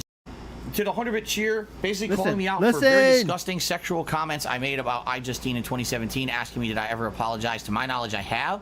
I've said I fucked up. I shouldn't have said that. Okay, that's not an apology. That's not an apology. It was a messed up comment that I made during typing. It wasn't me saying something on a stream, but it was actually we were watching E3 2017 together. In my Why does that matter? Why does that matter? I've said I fucked up. Yeah, Bruce Wayne, you got it right. So you're saying, so basically you're saying no then, right? Let's get it right. I shouldn't have. This is where we need, Adam Krigler to say, so no then, right? And also, chatting doesn't count, guys. So you can say whatever the fuck you want in chat, as long as you don't say it. It's worse if you say it. Typing, who cares? Said that. It was a messed up comment that I made during typing. It wasn't me saying. During typing. The messed up comment that I made during typing, not while speaking. So it's better, guys. Keep that in mind. Keep that in mind. Keep up. Keep up. Something on a stream, but it was actually we were watching E3 2017 together in my stream chat. I said something very messed up about iJustine I shouldn't have said. Yeah. And I don't know why. You know, the only thing I can think of trying to not really justify, but let me see how I could justify this. And I don't know why. You know, the only thing I can think of trying to not really justify, but figure out why I would have said that is I was really messed up at that point. Oh, here we go. I was really messed up at that point. Leanna's left. Time frame. I just broken up out of a long-standing relationship. My future as a content creator was at stake. I was living alone. I was very depressed at that time. So yeah, so let's just lash out at women that we are very, very jealous of and hate for no reason other than them being hot and them being more successful than you. And I was just doing stupid shit, lashing out at people for no fucking reason. And there was absolutely no reason for me to say what I said. And I am really sorry that I said it because I never, ever should have made a comment like that. So did you let's ask the question again then, sir. Did you apologize or not? Or is this the apology that you wanted to say that? There you go. Canadian Doink. Subscribe for 26 months. Canadian Doink. Shout outs to Canadian Doink. And says good shit. Okay, thank you, Canadian Doink, for the ongoing support.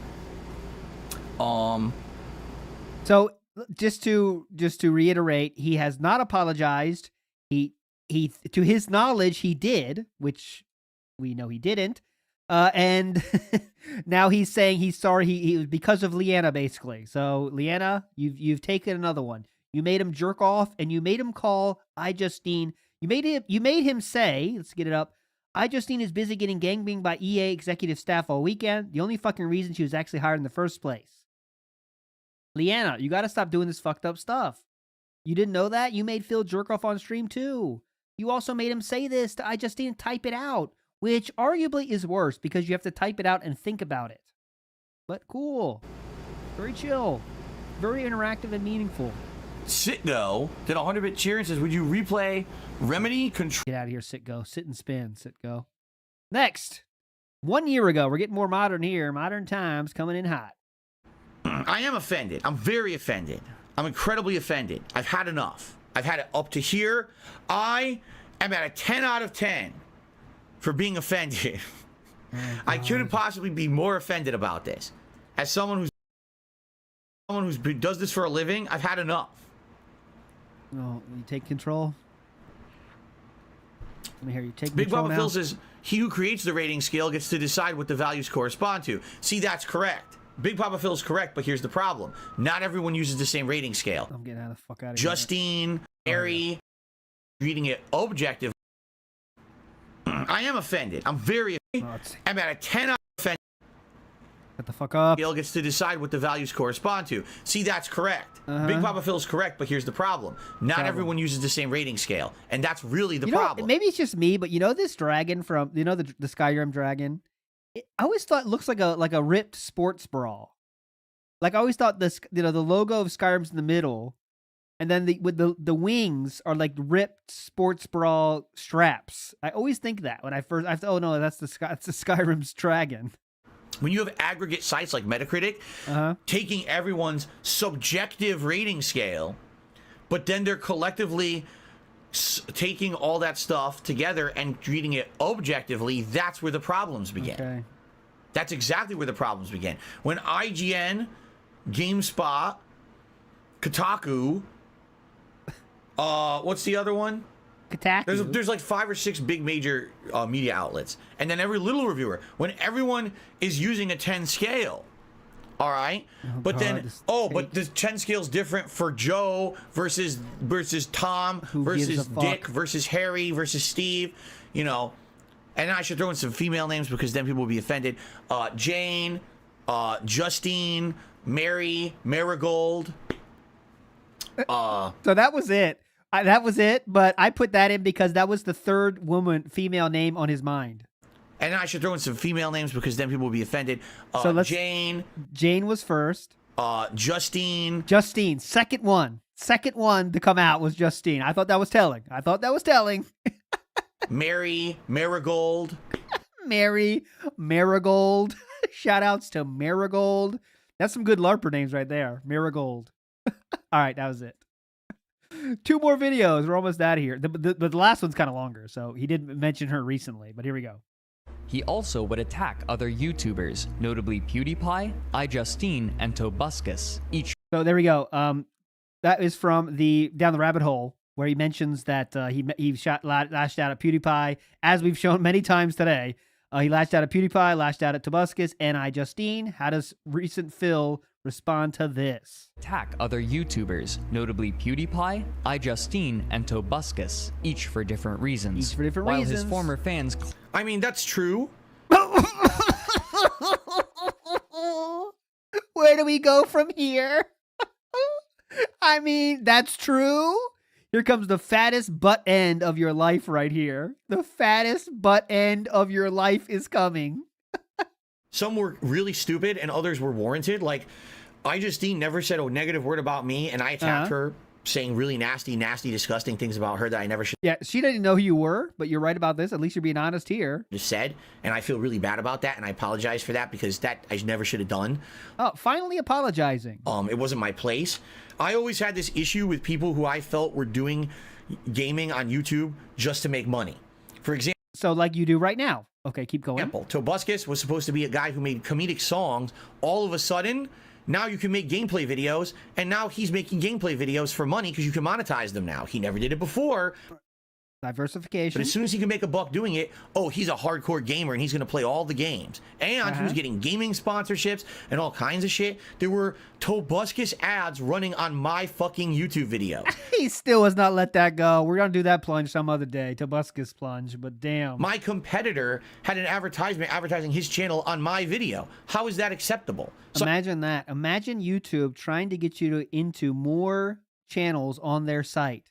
Imagine that. I called him out for it. He apologized and then never followed up. What does YouTube want to do? The YouTube is not the DSP YouTube channel, the DSP YouTube site. YouTube is trying to make money, and of course, and they give you money for putting your stuff on there. But after that, man, they could do what they want. And then he went down his own fucking rabbit hole with all kinds of fucked up stuff he did, and no one even talks about him anymore.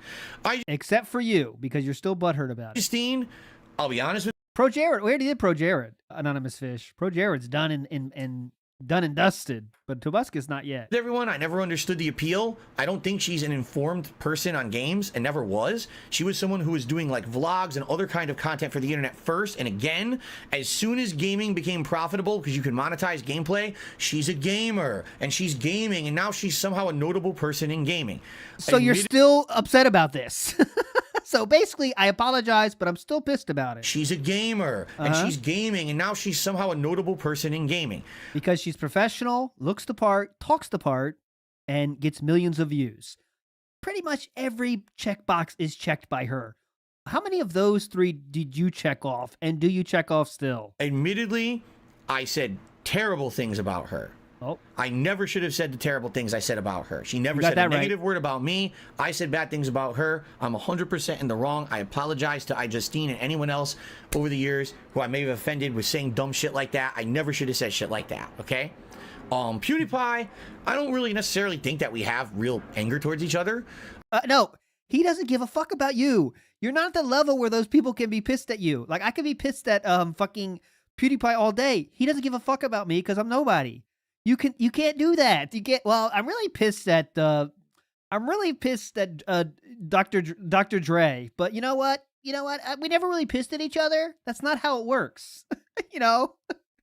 You know what? Me and Bill Gates aren't really pissed at each other right now. You know what I mean? It's just, we're kind of cool. Like, it doesn't work like that.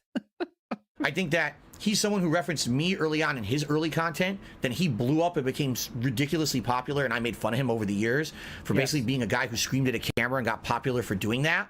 Back then, I was jealous. Absolutely. Back then, I'm like, here's a guy who's inspired likely by me because he was talking about me and his own content and videos.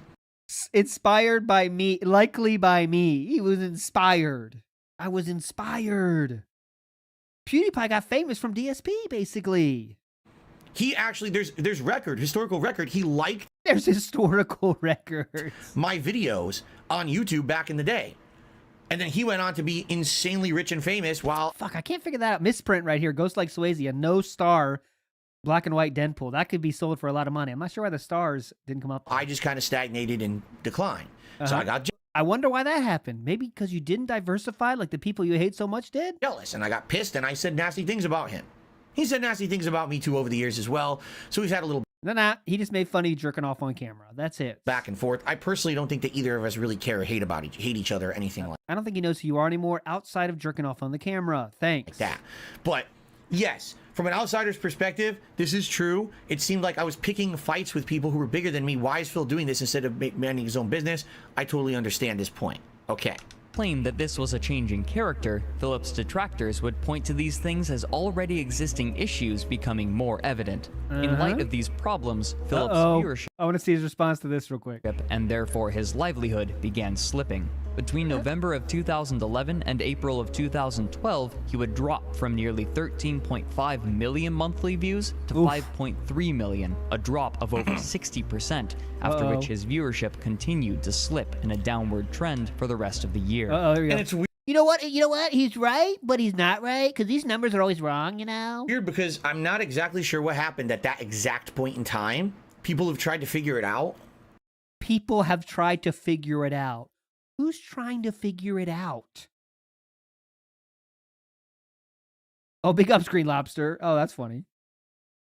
People are trying to figure it out. Yeah, we got some of the best minds on YouTube, best minds on Earth trying to figure out what happens in that decline. No one can figure it out yet, dude. People are trying to find the cure to cancer, why DSP's ratings dipped in 2013, 2014. All these unsolved, Bermuda Triangle. There's all these mysteries people are trying to figure out, and this is just another one of them. We'll probably never know the truth, guys. I'm not exactly sure what happened at that exact point in time. People have tried to figure it out. It's not clear. It's not clear if people just started to dislike me and didn't want to watch my stuff. Oh, that's probably It's not clear if that's when the first "this is how you don't play" hit the internet. No. It's not clear if YouTube... It's more people were doing this way better than you were doing. That could have something to do with it, maybe? Fucked up and changed the way... YouTube fucked up. Not clear if YouTube fucked up and changed the way that videos were found in the algorithm. It's just not clear at all. It's not clear but at all. But that was just, at one point I was getting 13 million views a month, and all of a sudden I'm down to 5, and I'm like, I didn't do anything. So I'm not sure that's what the problem, caused it. sir. I don't know if anyone knows the real root cause. Things got even worse for him. Okay, we're not getting the Machinima episode. We already did Machinima episode. All right, let's get into it. The last video of the day here, and it's the most recent. And boy, was I happy when I planned to do this iJustine video. I did not expect to get such recent comments, and so this is the most recent addition ever to The Plunge. This happened November 12th. Just a few days ago, his most recent mention of the one, the only iJustine. And by the way, iJustine did have a really her gameplay of Portal 2 is very painful. But let's hear how Phil can explain how this is here. Getting the thumbnail treatment, iJustine. I see shout outs. But let's get into it. No, not doing that. Here we go. All of a sudden makes. Here we go. Here for hours and hours on end. They're usually marching and doing a show or whatever. You know, they're there for the halftime show. They're there for the parade, and they march for like an hour, right? But I think this interesting is to be respected. The amount of work that they put into it, right? And that's the point of this video is that they're trying to show that these people are generally athletes. Oh, they're not just people The Game Anthropologist is proud to present to you great moments in video game failure. Final Fantasy VII music. I'm surprised. I would be surprised if I'm not in this. How many times has he been on that, by the way? I wonder. Right? iJustine plays Portal 2. I know. I remember that bitch. Mm-hmm. So anyway, welcome to my Portal 2 Game Fest. See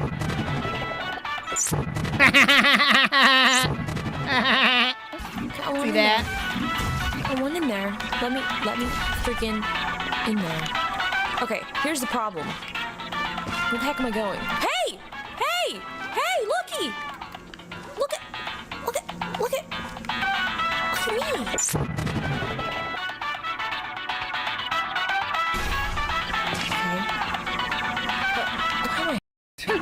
Crap. So I would love. I'm not going to do it now. We should compare how long it took Phil to get Portal 2. Where are you even going? Like she's not left clicking. You have the left click is the yellow one. The right click is the blue one. Am I missing the concept of the portal thing?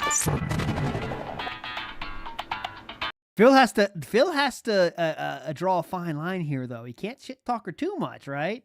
You know. Put you somewhere else. Oh, she only has a single. Oh, she's in the single portal section of the game. I'm fit.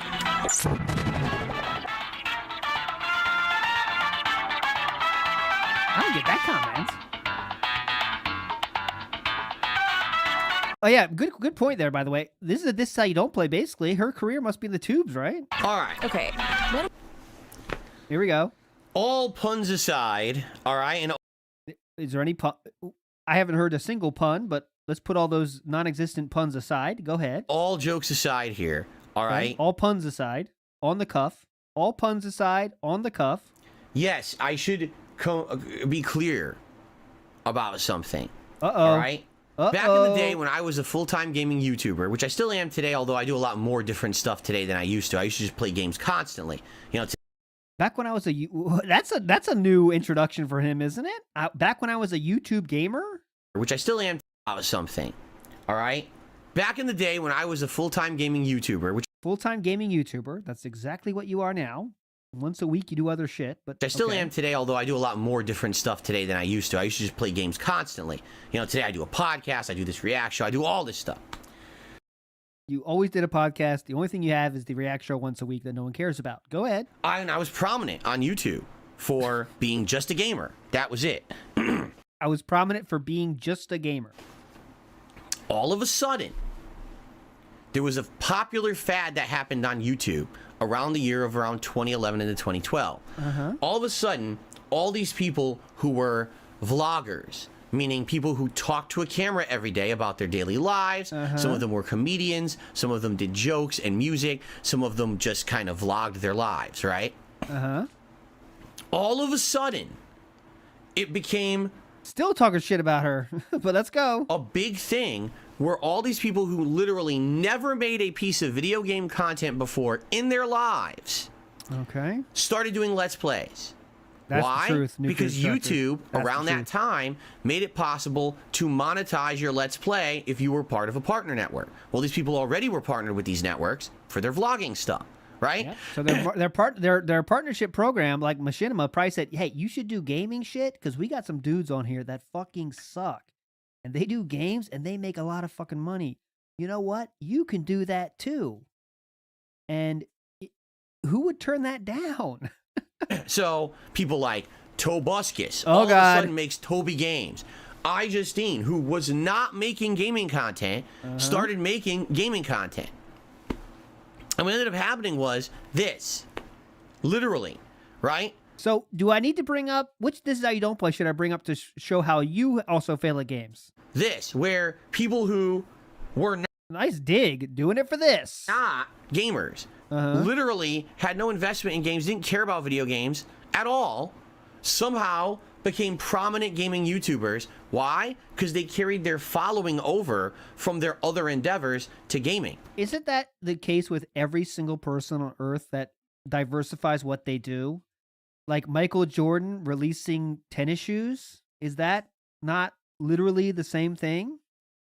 So no one can do anything. Once you have your thing that makes you money, You can't do anything else, dude. Fuck that. You're out, dude. You're out. They ended up just do that. So if you work in a factory, you can't put shit on Spotify with music and stuff. No. You got to get into it for the love of it. Sucking up a lot of the ad revenue on YouTube.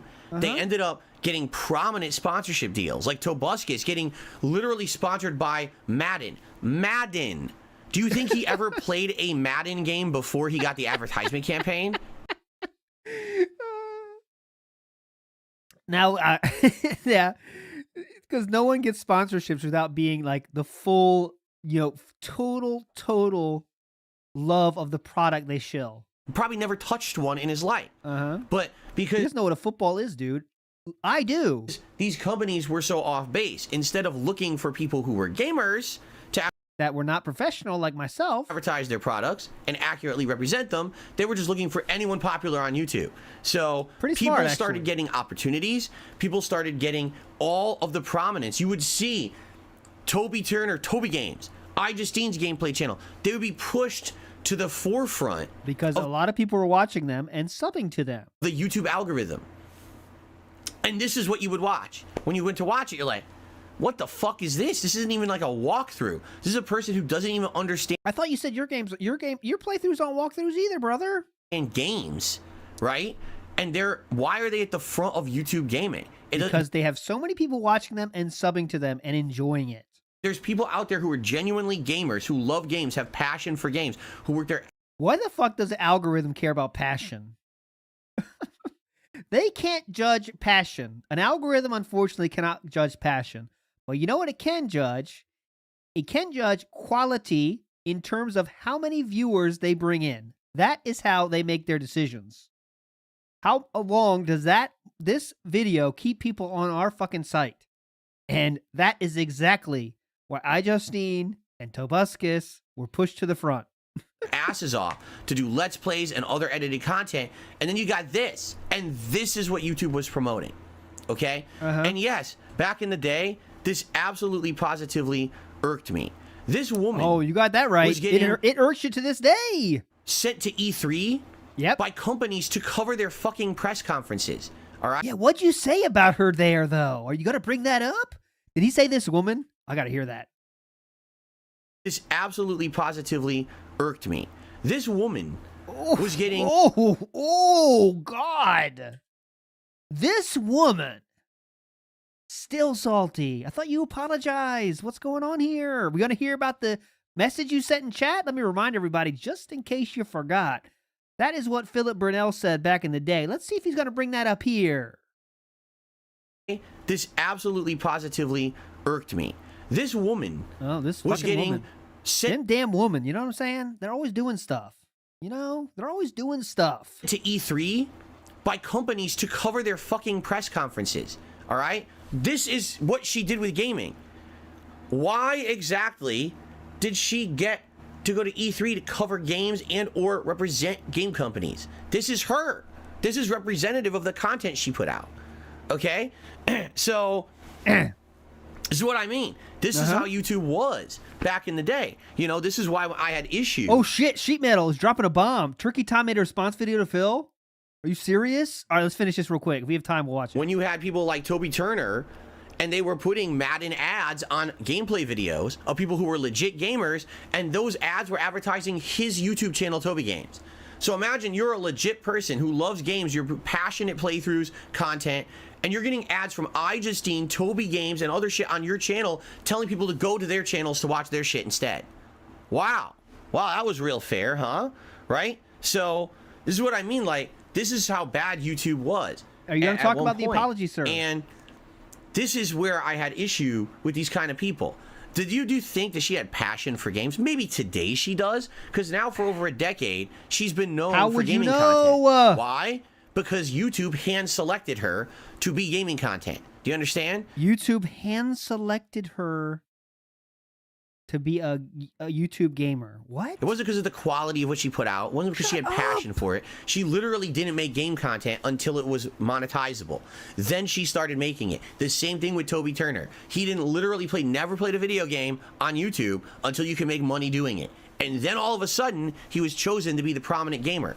Meanwhile, people who had passion for it, who were making gaming content for years and never made $1 on it, they get brushed under the fucking rug, right? And it really did piss me off back in the day, because I was there busting my ass, trying to show that I actually busted my ass off, that I had passion for what I was doing. That was my lifetime hobby, right?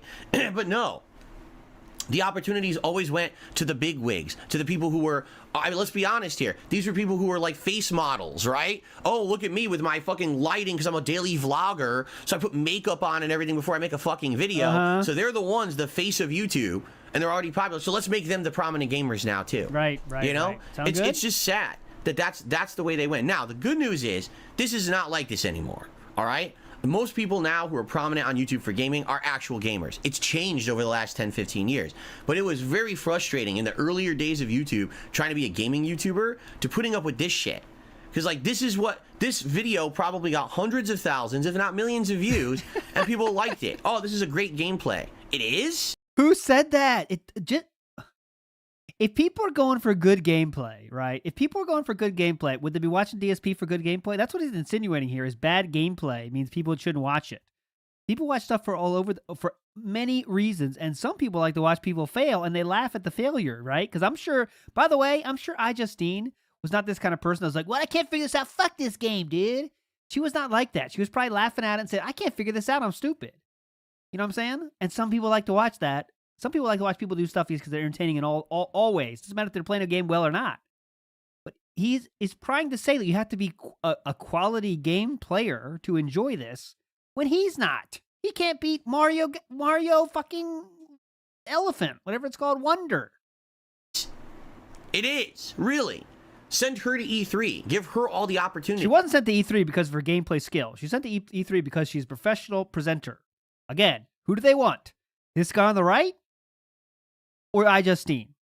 Guy that can't, imagine Phil's talk of E3. You'd be there for an hour.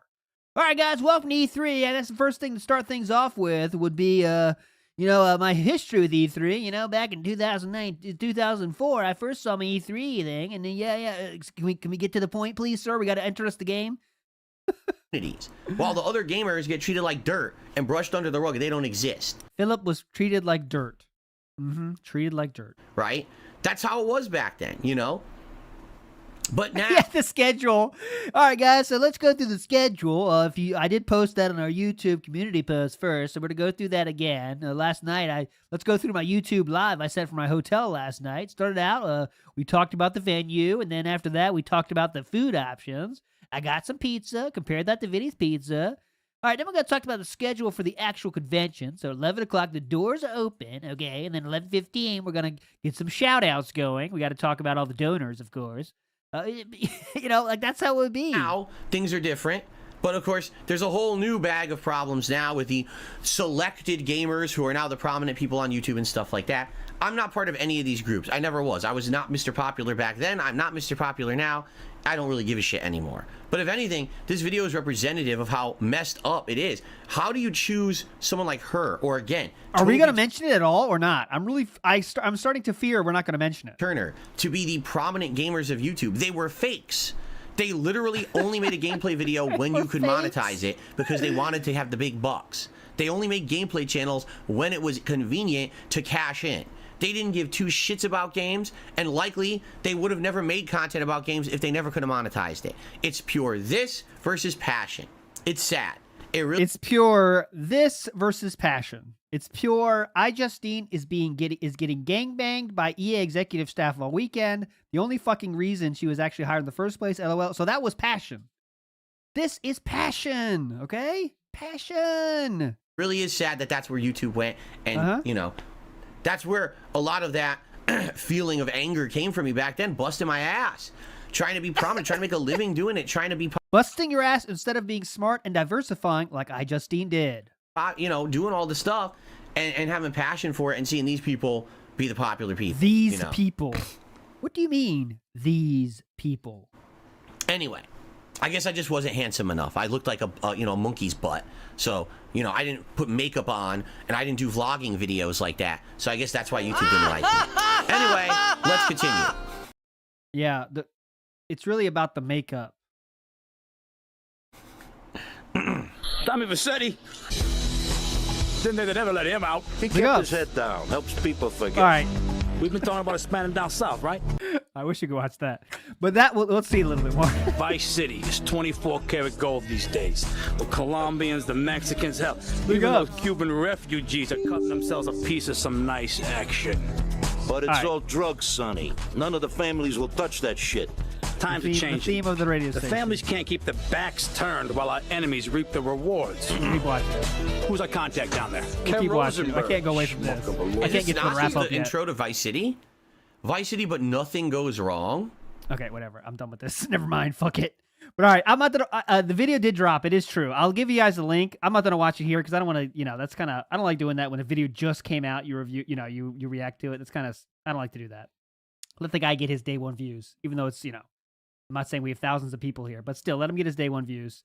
We'll definitely react to it on Thursday. I promise. All right, I promise, guys. I promise. Plus, I have to be done by 2 o'clock anyway. And the video is 21 minutes long. It's going to be fun. I don't want to do that. I don't want to do that. Real quick. How about this? Wait, iJustine, go away for a second. You and your makeup, get away. How about this? Tomorrow, we'll do a special react stream, all right? Tomorrow.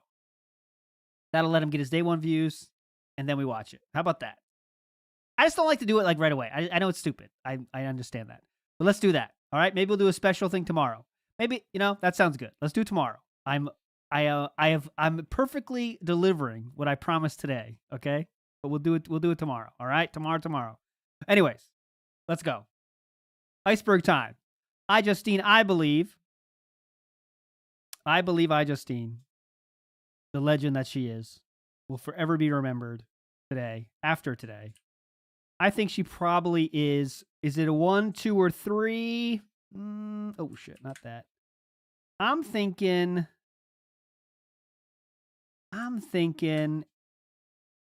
together. Get together. Here we go. I'm thinking she probably is in third level. What do you think? Come here, iJustine. Get out of here. Where are you, iJustine? iJustine. Get in here. Yeah, iJustine, I think she goes right about here. Can't resize at the same time, but I'll sit right there next to Air Raid Lord. That's a 3, right? I think iJustine looks good there. And I'll make her smaller and correct sized. But it was fun to see Philip Burnell never apologize until she was in 2010 or whatever. Whenever he finally made that decision, the apology, 2020 or whatever the fuck it was. But iJustine did nothing wrong. DSP did everything correct. Never forget what he said. Never forget what he said. This is what he said. We'll let that be our final view. All right, I'll see you tomorrow for an extra special react to Tom Dark's new video. Unless we decide it's better on TBS, by the way. We could do that. So just get ready for that. And then Thursday, I'll see you with Brand Dude for the employment special. Thanks so much for the contributions, everybody. Fucking legends. Very meaningful to me. I will forward you to Ludwig, who's still streaming right the fuck now, after the outro song, though. Of course, you're all legends. Never forget it. We'll see you soon. Bye.